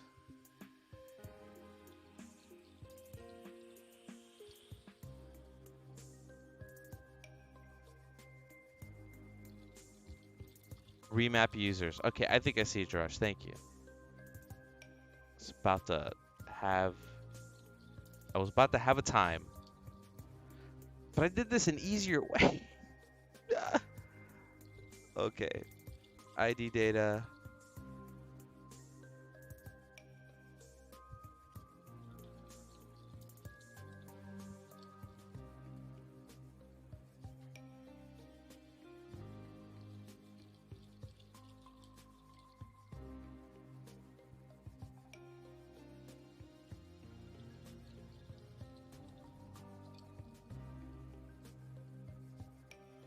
All right, it's not working, Jirash.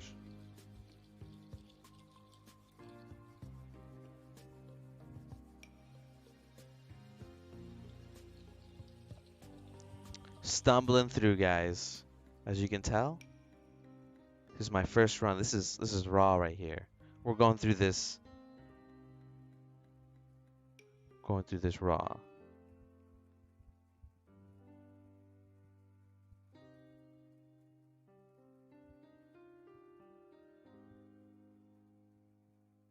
All right, I'll go on the Discord.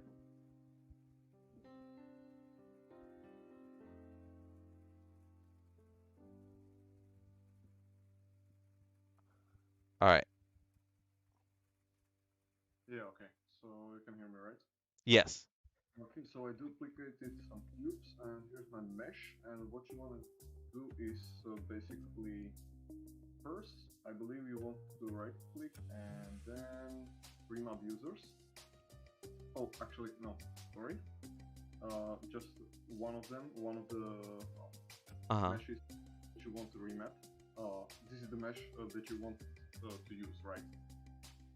And you don't want any of these.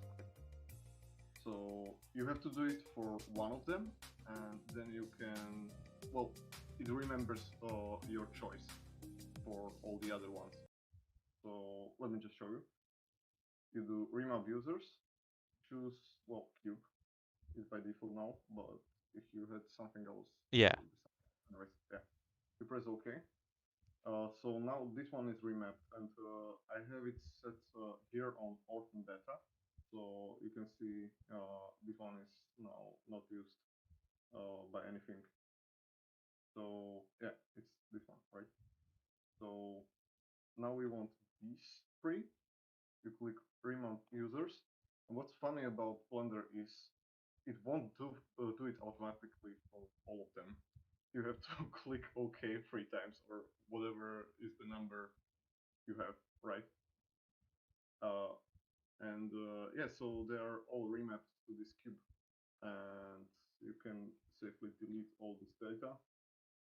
Well, actually, you have to right click and delete. And now you have only cube, and all others are using the cube. You can use this for materials and or basically anything else. Okay.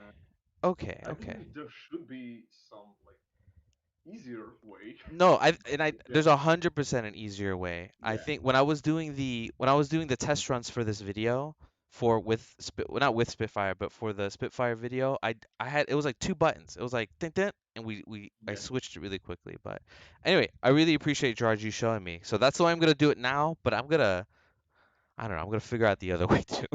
Yeah, sure. Cheers, mate. I really appreciate it, George. Thank you. No I was about problem. to throw my computer out. Okay. All right. Okay. So as you guys saw, Gerard showed me the outliner way. So let's see. So from what it looks like, he went to blend file. He went to meshes instead. And I have rock mesh here. And he said that he would remap users. And right now it's Boulder A, right? So if I did these and I hit remap users to rock mesh, hit OK. Oh, and then I have to change into rock mesh again? What is this?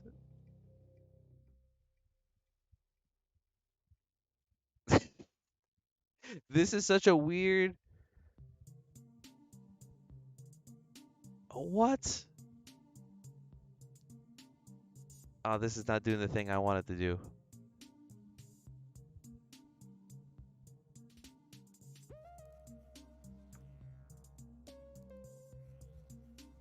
Okay. This is still doing the same thing that I was doing before. So let me reopen this file. Let's start over, guys. Let's center. Let me center myself.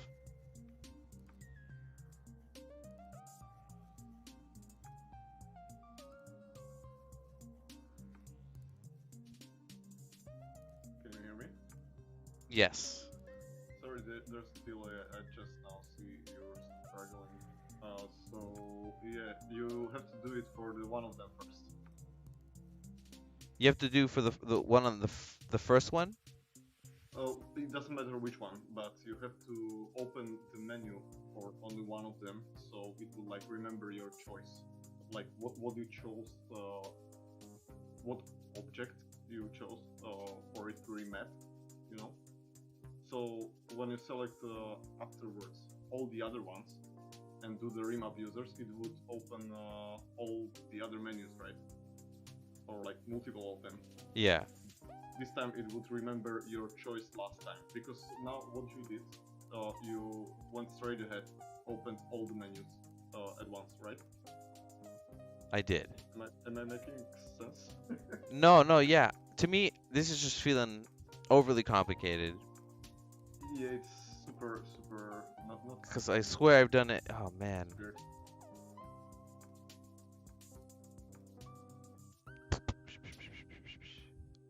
Okay. All right. Let's take a step back.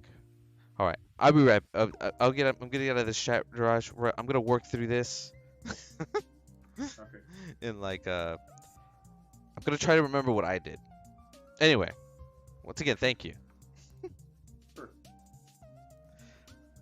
Okay. Oh man. Telling you.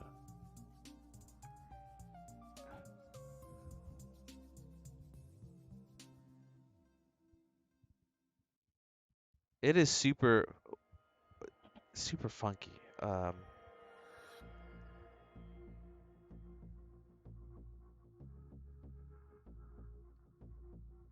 Oh there, I think it did it. Hold on.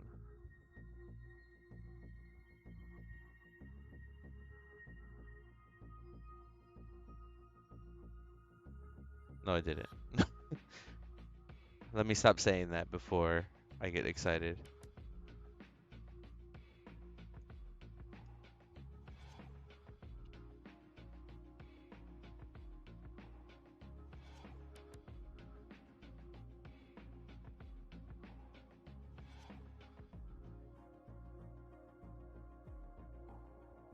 Janky. It is janky. Oh man. But we're gonna work through this. This is a live stream. We're going live. We're doing it live.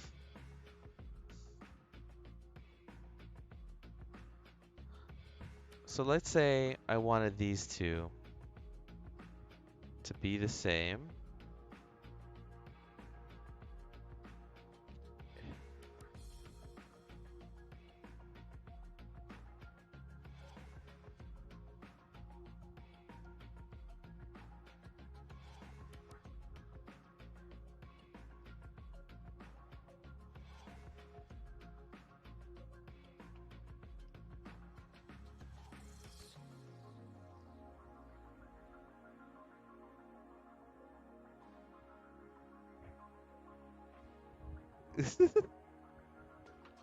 Okay, I think I may know. I think I may know. Hold on. I think I may know this. I think I'm getting there. I think it's coming back to me.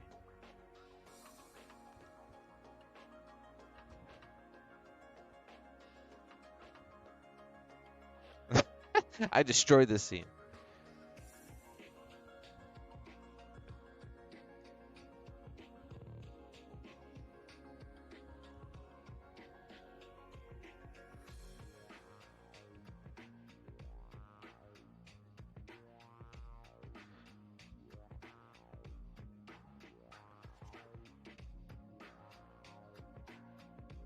Hold on, hold on, hold on. I hear you, Jiraj. I hear you. I'm just trying to remember the way. We're gonna work this. You know, I'm glad I'm working this out now. Because I was gonna do this by myself.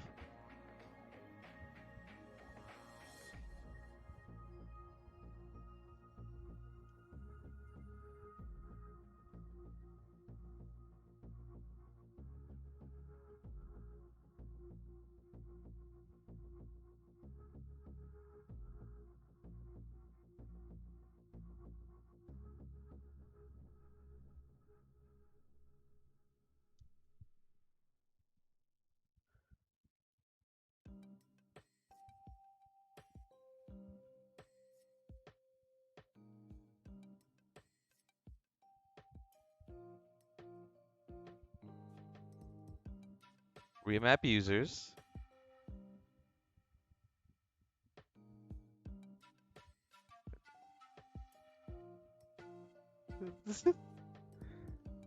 Oh man.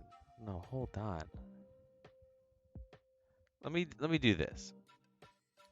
We're gonna figure this out. I'm gonna select these two rocks.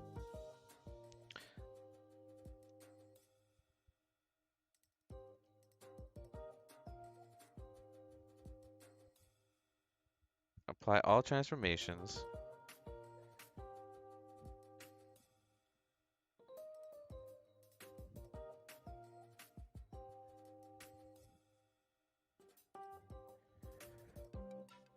There's something I'm missing here.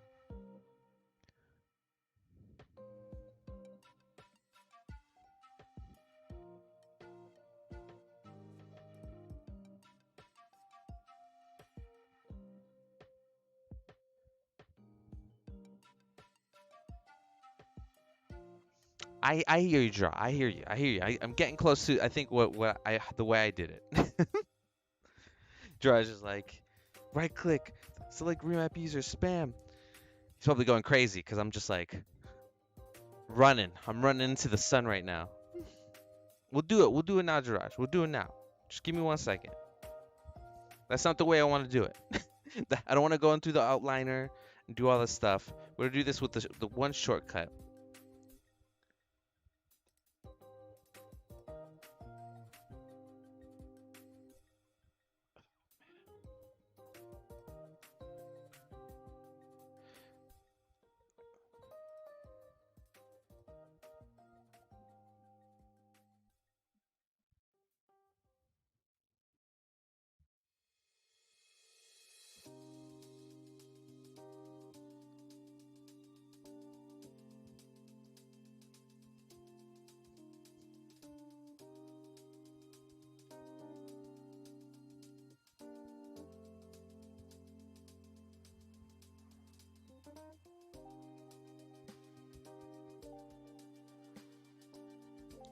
I'm gonna do it.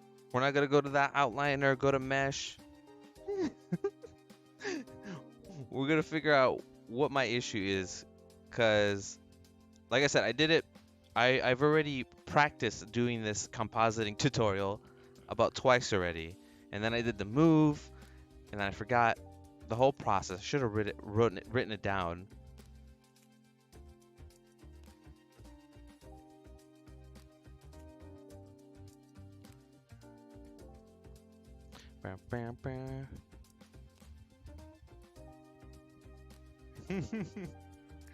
I'm glad it's okay.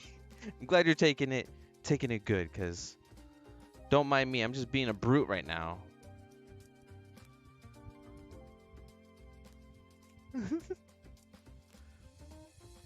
Like yeah, and George, I like your way is perfectly good. Perfectly good. I just for like the common artist I did it before, man. I did it before.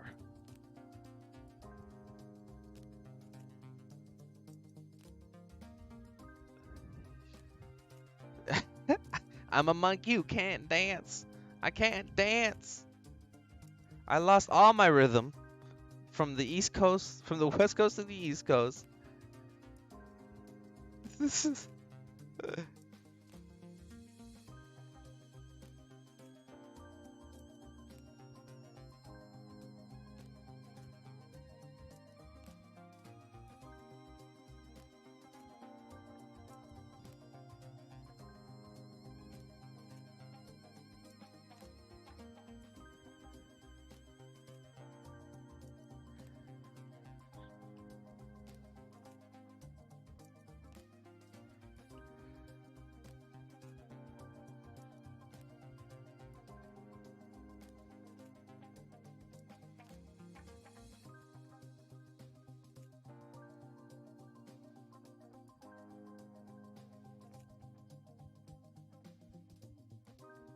we're almost there, guys. I feel okay. Render is done. Susan says, and it got down to 10 megabytes and submitted it now. Thanks all. Your Mojo is still moving in the moving truck. Yes, Mojo's still coming. And Susan, I'm so happy we got it.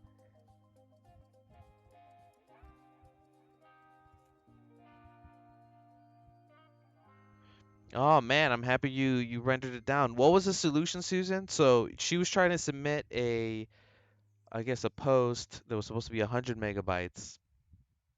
It was more than 100 megabytes, and we gave her some suggestions, but what ended up making it below 100 megabytes? Please share with the class, Susan.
All right, the solution, Susan, was lossless to good and 255, and take one of the textures out. So don't know which one did it, but I'm happy I could get it done before we can go down south for the holidays this week.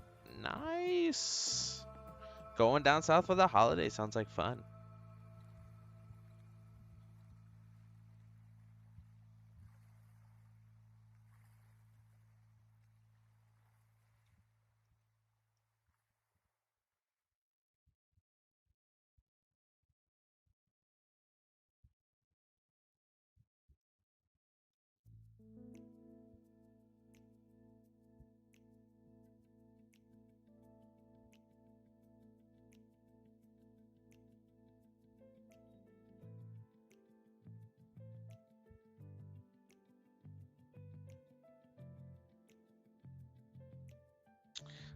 Anyway, so yeah, for Jiraj, what?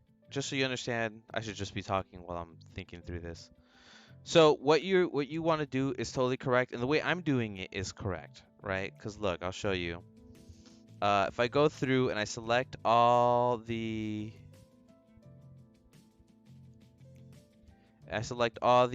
meshes, you can see all the mesh data right here next with the green icons, right? And you can see that it has mesh data 2, 3, 4, 5. If I hit Control L and hit link object data,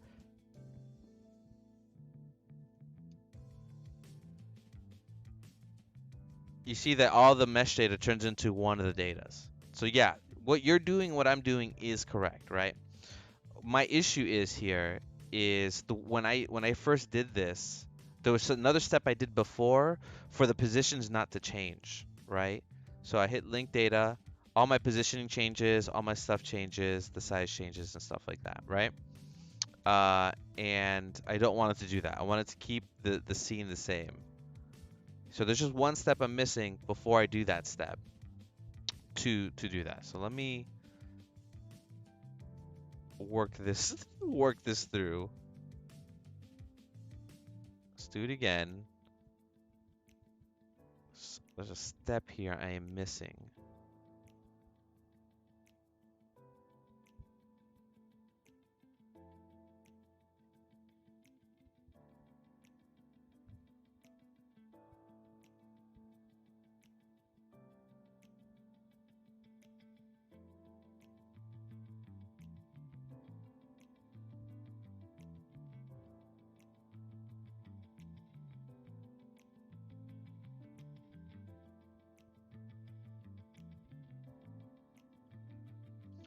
Susan says, yes, won't be here next Sunday hangouts. That's no problem. A vacation's good.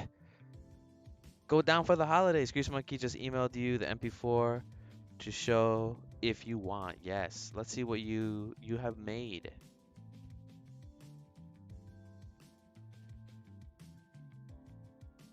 Bam, bam, bam, bam, bam.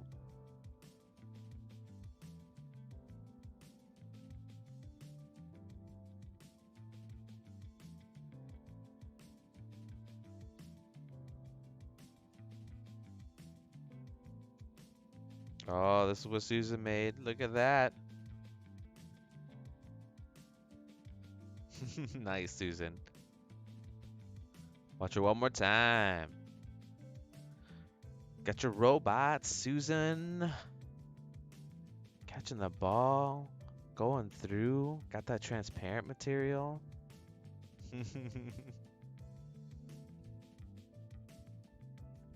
Very fun, Susan. Thank you for sharing with the class. We'll miss you next Sunday. But I'm glad that you're taking the time for some good holiday fun. I assume it's fun, right? You don't go on holiday to work or anything. I would hope not.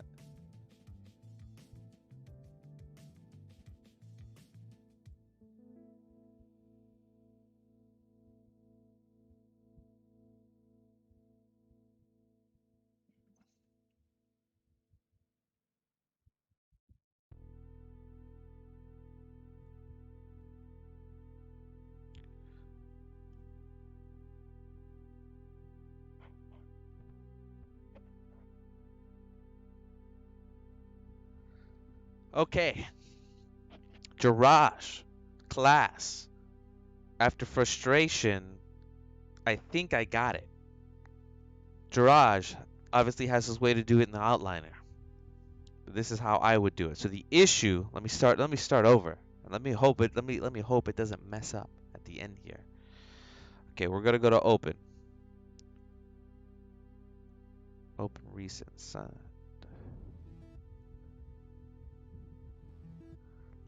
Ooh, picking up artwork. That's always a cool thing to do.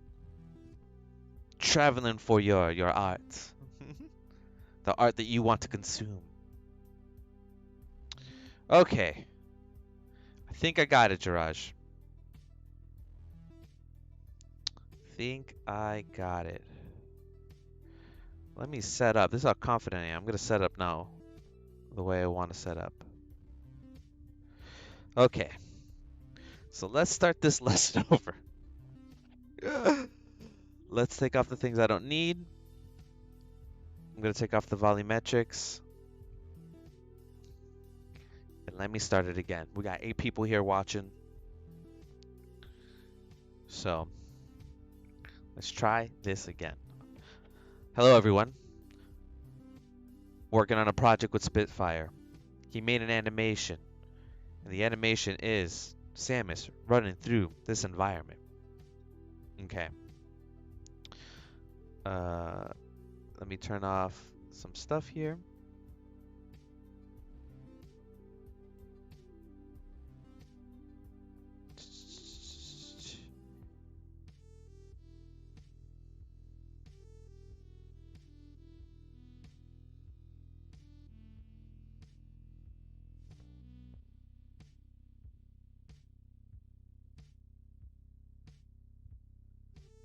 Let me turn off this atmosphere. I just want to be able to see this.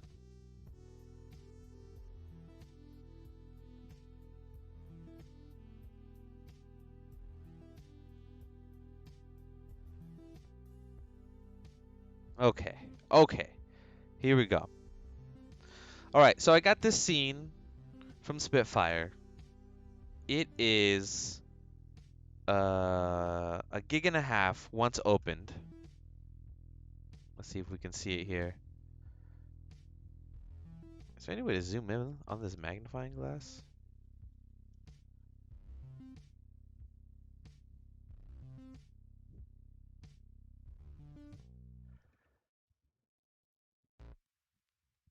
Okay. So if you can see here on the screen, it's a gig and a half. And the reason is he is using a lot of mesh data that he doesn't need to be using. Mostly because he is duplicating the same rock object, but instead of making it a linked object, he just duplicated the whole mesh. And what that does is it bloats the file, right? So we're at a gig and a half, and let me just show you this outliner. These are all the rocks that have been duplicated. Okay. So there are the rocks that are duplicated. And if you look at this little the mesh data, it's a little green icon there.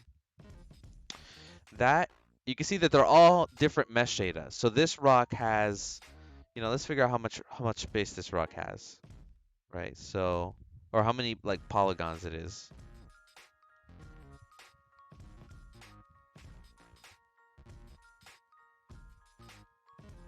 So each of these rocks, right? Each of these rocks, if we look at the bottom here, should this magnifier be here? Let me just put the magnifier here. So each of these rocks, right? I went to edit mode. They are 5,000 vertices, right? 4,900 verts. So he's duplicated 5,000 verts. In this particular case, how many times here? 26 times, right? And that's just a lot of verts. Especially since what he did here, he was very smart. Use the same object a bunch of times, right? Oops, that was the same rock, right? Let me make sure. Yes, 5,000 verts, duplicated it a bunch of times, right? So what we want to do is, if you look at the mesh data, it's using all its individual mesh data, and that's because he duplicated by using Shift D instead of Alt D. Shift D does a full duplicate, so this is duplicating the mesh data, boom, again, and that's why it's incrementing 1, 2, 3, 4, 5, boom, 5,000 verts, 5,000 verts for you, 5,000 verts for you in the back, 5,000 verts, and we're just bloating up this file.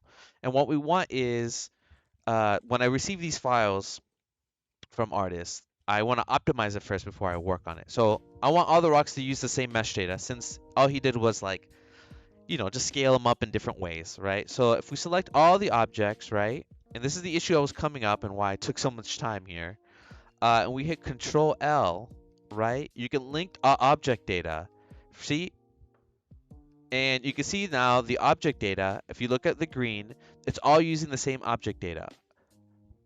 Rock decimated 1. And let me make this, more apparent.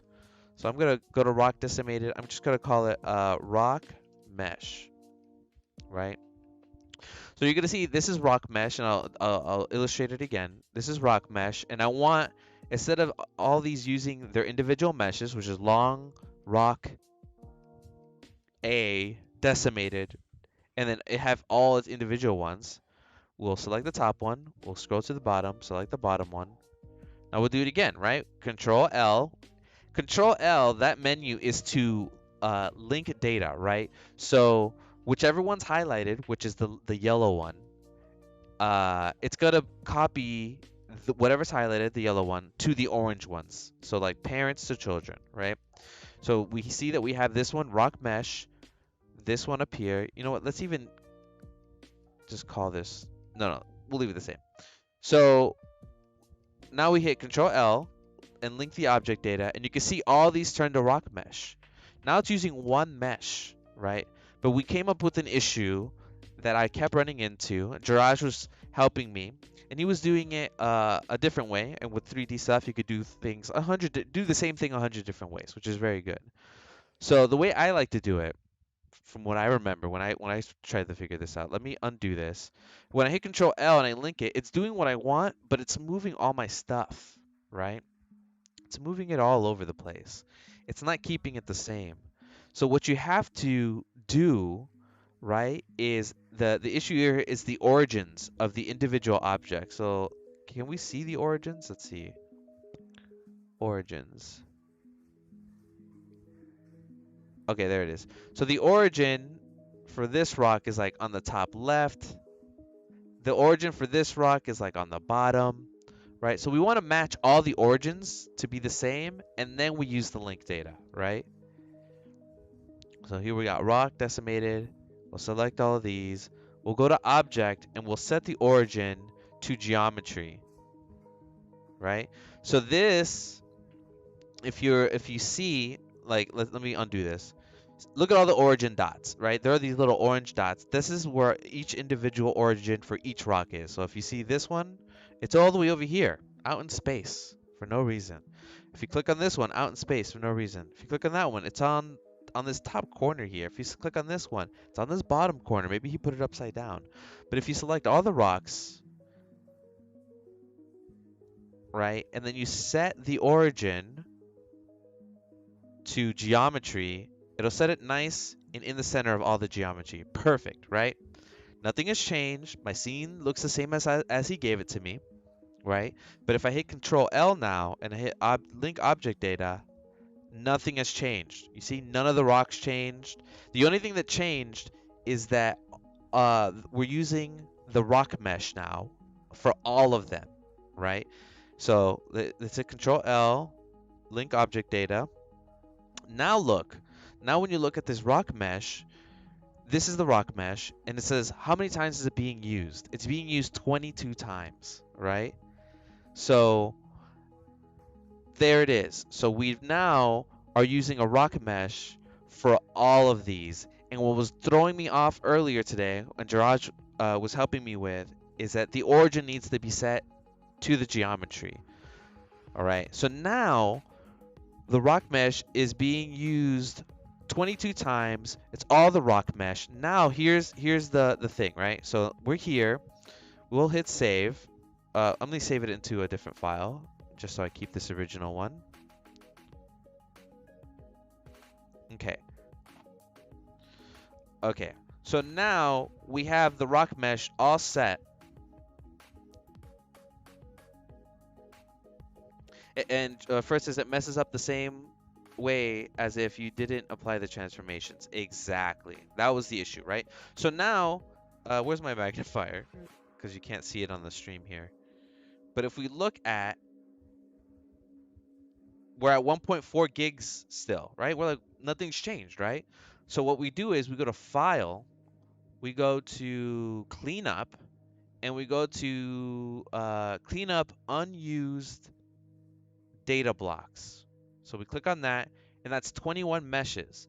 Where do you think those 21 meshes are from? They're from the rocks that we were using. It was called a decimated rock, whatever. Now we're using only one, and it's the rock mesh. Now we hit click to purge it. It's been purged. And look, all this work, right? Oh my God. All this work so I can get that one mesh, and it brought it down 100. Wait, is that even 100 megabytes? It brought it brought it down a very little amount, so 0.39. And I know this is silly, guys.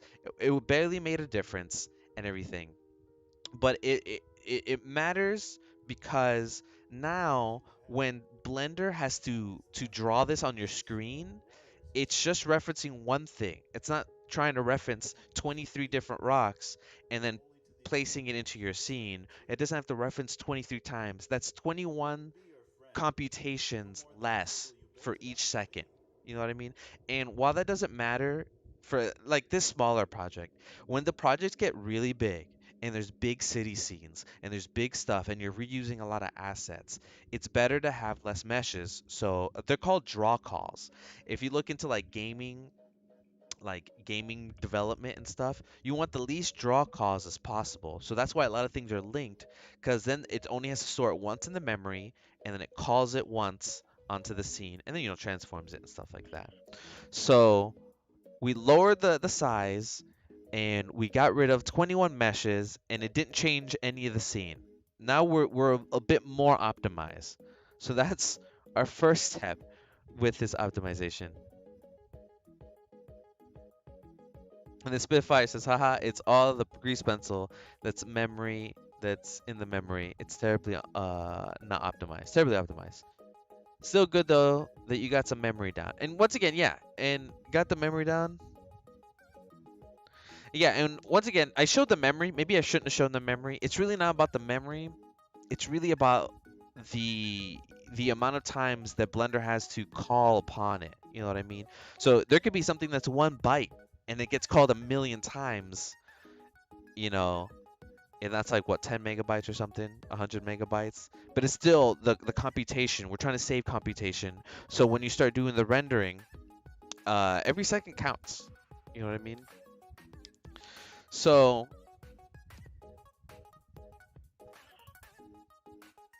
yeah, Spitfire says story. I mean, Bird says, yep. I think people forget to count grease pencil vertices. Exactly. Yeah.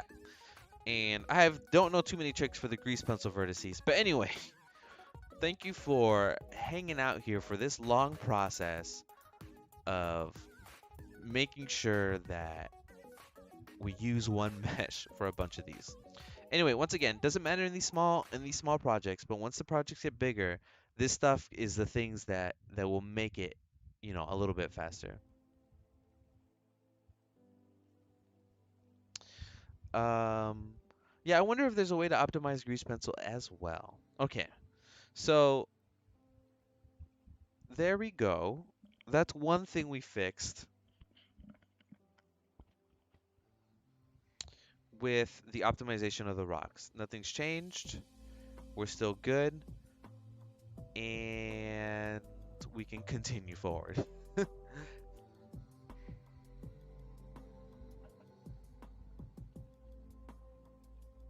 Yep, so many ways. I wonder if there's any way to optimize it without losing quality. I gotta go, guys. Thanks, Grease Monkey. Speak soon. See you guys. Always good to have you here, Spitfire. Have a wonderful night, and we'll speak soon. All right, so we optimize the rocks, and you know what's funny? You can also do this with with lights as well. Like, let's see how many lights that he has the same. So he has right now, um, what is this? 25 lights.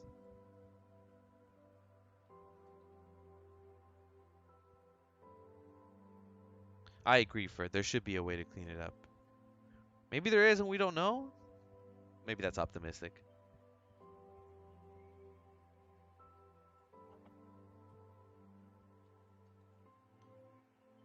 See ya. All right. Something, a fun fact about Blender, right, is he was using 25 lights. When I first looked at this, I'm like, that's a lot of lights. And then I looked up the Blender limit for lights. Let's see how many lights for Eevee.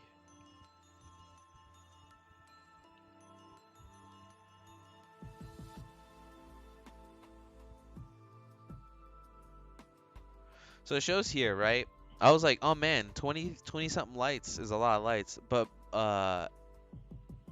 Eevee, it says only, can only have 128 active lights in a scene.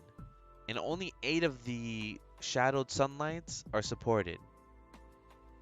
As of now, lights can only have one color and do not support light node trees.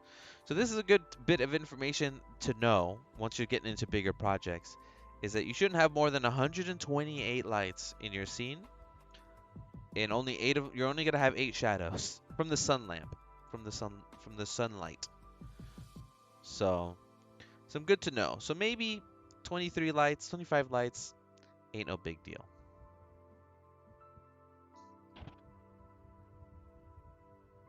And even look at these lights and see how many are the same. Like these 2 lights are the same.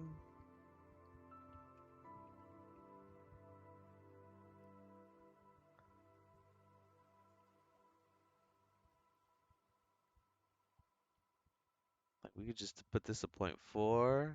Let's see what else.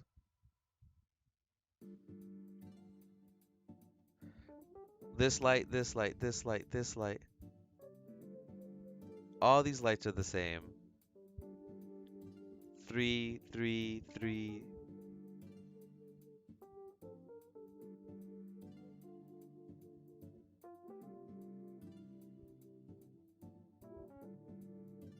So 8. We could probably put this to 8. 8.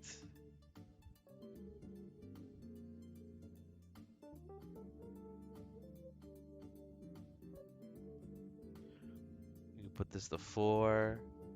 See, all I'm doing right now is I'm just setting up the lights that are just duplicate to just use the same light information. 4.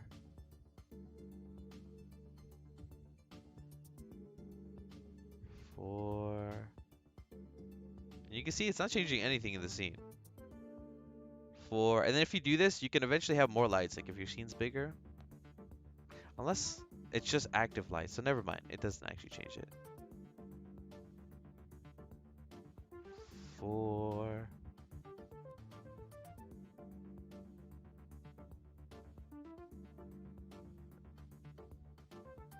21. 21.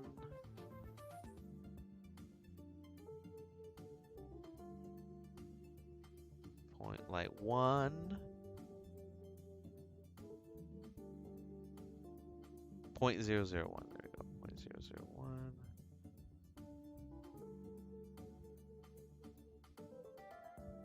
There we go. All right, we'll save and we'll purge some of these lights as well. Clean up data blocks. 11, 1 material and 11 lights purged. We brought it down 0.2, so now we're at 1.37. We're using some duplicate lights. Let's see if we can start doing some compositing stuff on this last 30 minutes here. Spend 30 more minutes, get into the nitty gritty here.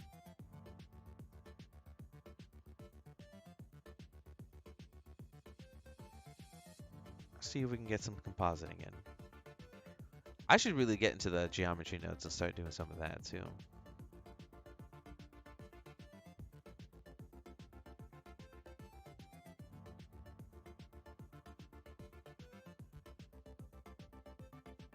Alright guys, let's stumble our way through some geometry node stuff. So let's do a render.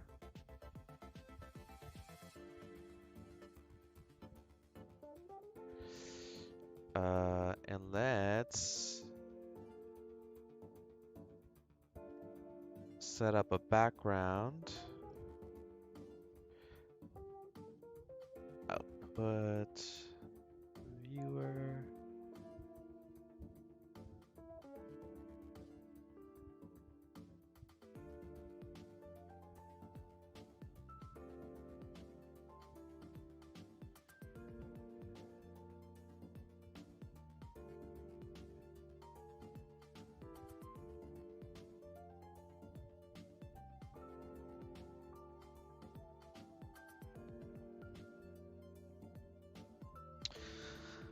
Okay, so the first thing I want to do is I want to figure out how we can start separating some of this stuff.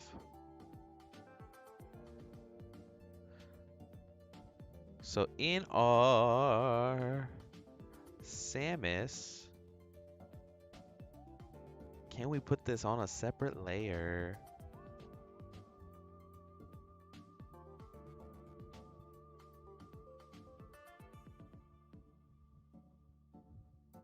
If I remember correctly, using CryptoMass does not work with Grease Pencil.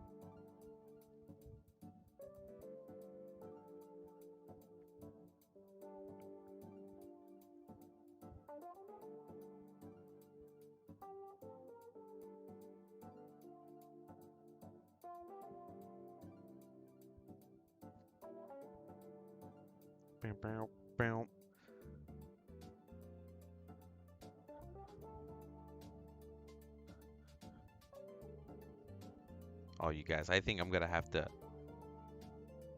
come back to this. If you thought me optimizing this fresh on the cuff was bad.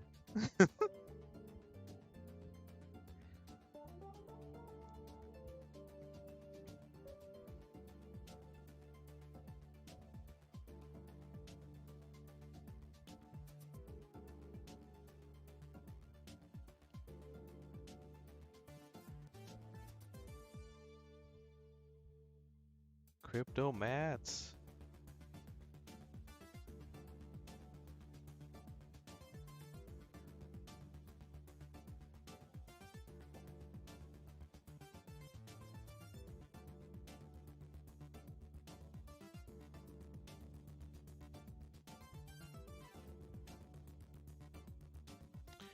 Crypto mats will be handy for sure. Yeah, they definitely work for 3D objects. I'm not sure about um I am not sure.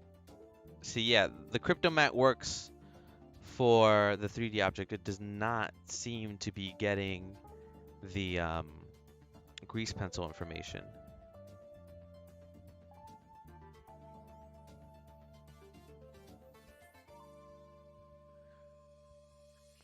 So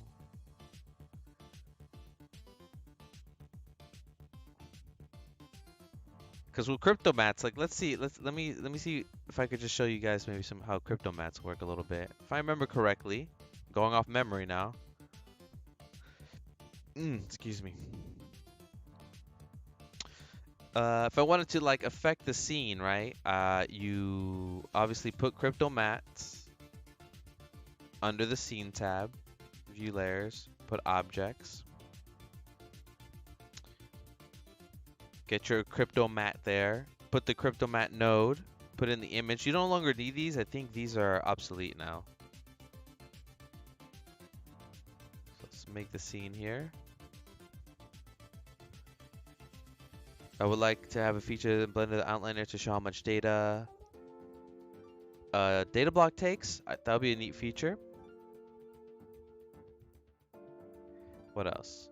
Also, some easy way to trace all the directories of where the selected data blocks are used. Interesting. And you would want to see that so you can do some optimization, right, Jirash? Or for another reason?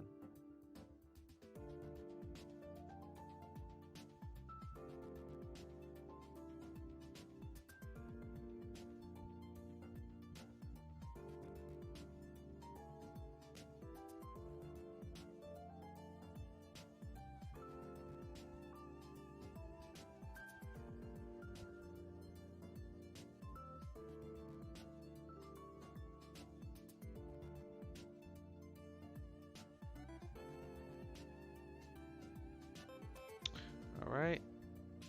Let's pick some of these rocks in the background. So all I'm doing is just hitting plus and adding all the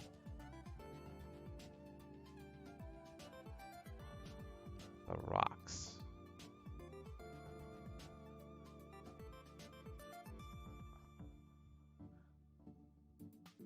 See, now I have like a solid mat,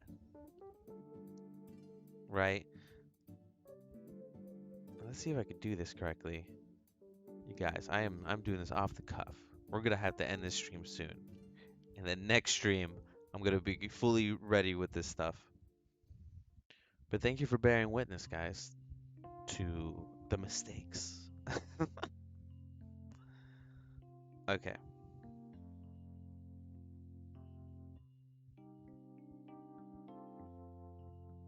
See if I want to do a color balance.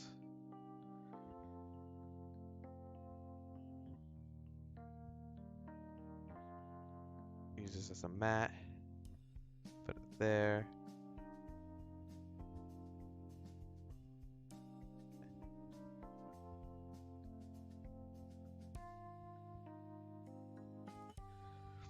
You see, with the crypto mats, is there a way to easily be able to see this? Let's see.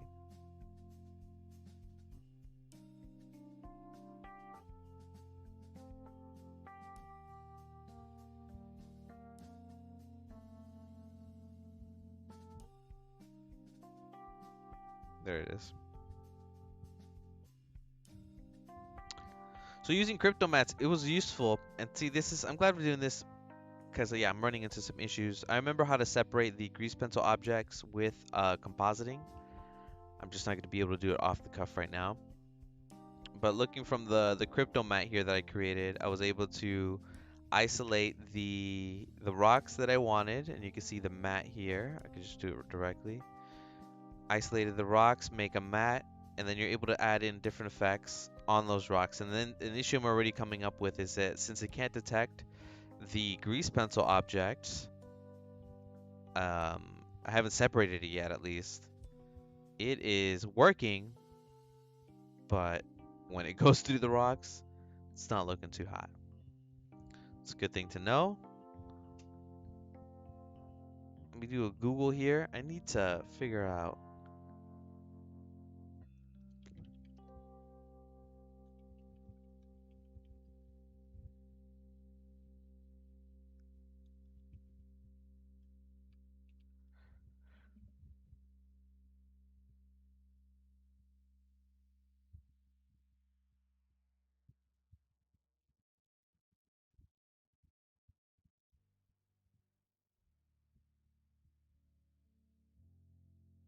Okay.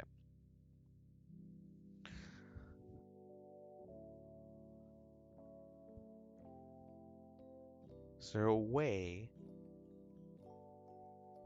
to make this object? We're in object mode, right? So a way to make this object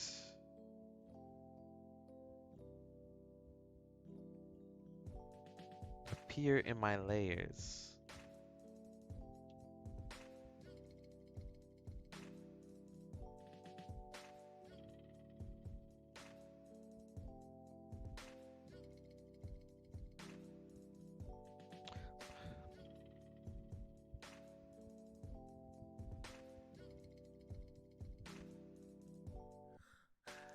I don't know, guys.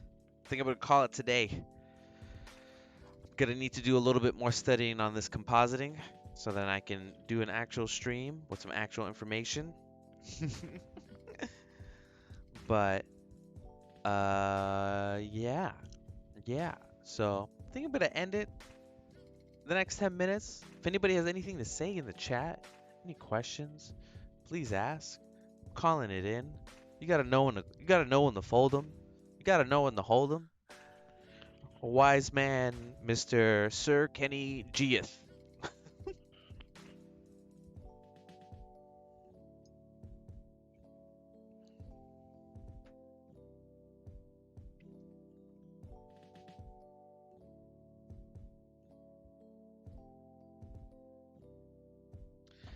First says, it seems that you can generate a separate pass index for grease pencil. Is the pass index here? I forget where that button is. Yeah, I do want to know where it is. There it is. Index number for the object. Let's see what that looks like. I'm just curious. Let's do it pass index 4. We'll do a render. Oops, I forgot to set something on. So in these last 5 minutes, let's set up what Fur just suggested.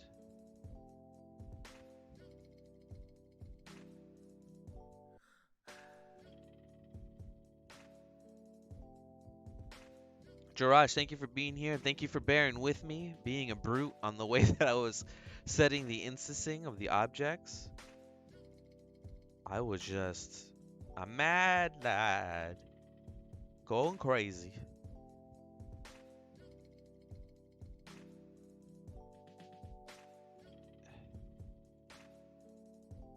We got crypto mats, shaders, effects, shadows, lights, volumetrics, color, light, da da da da da da.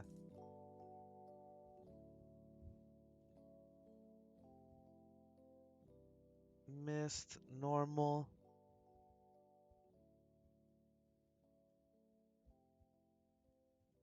Okay, I'll figure this out, guys. Next Saturday, I'll do a legitimate composition learning fest where at least I know half the things that I'm talking about instead of doing off the cuff. Thank you guys for bearing with me this Sunday. It was really off the cuff. I was even debating not doing the stream because I just didn't have anything ready or ready to go. So, thank you guys for bearing with me. I appreciate it.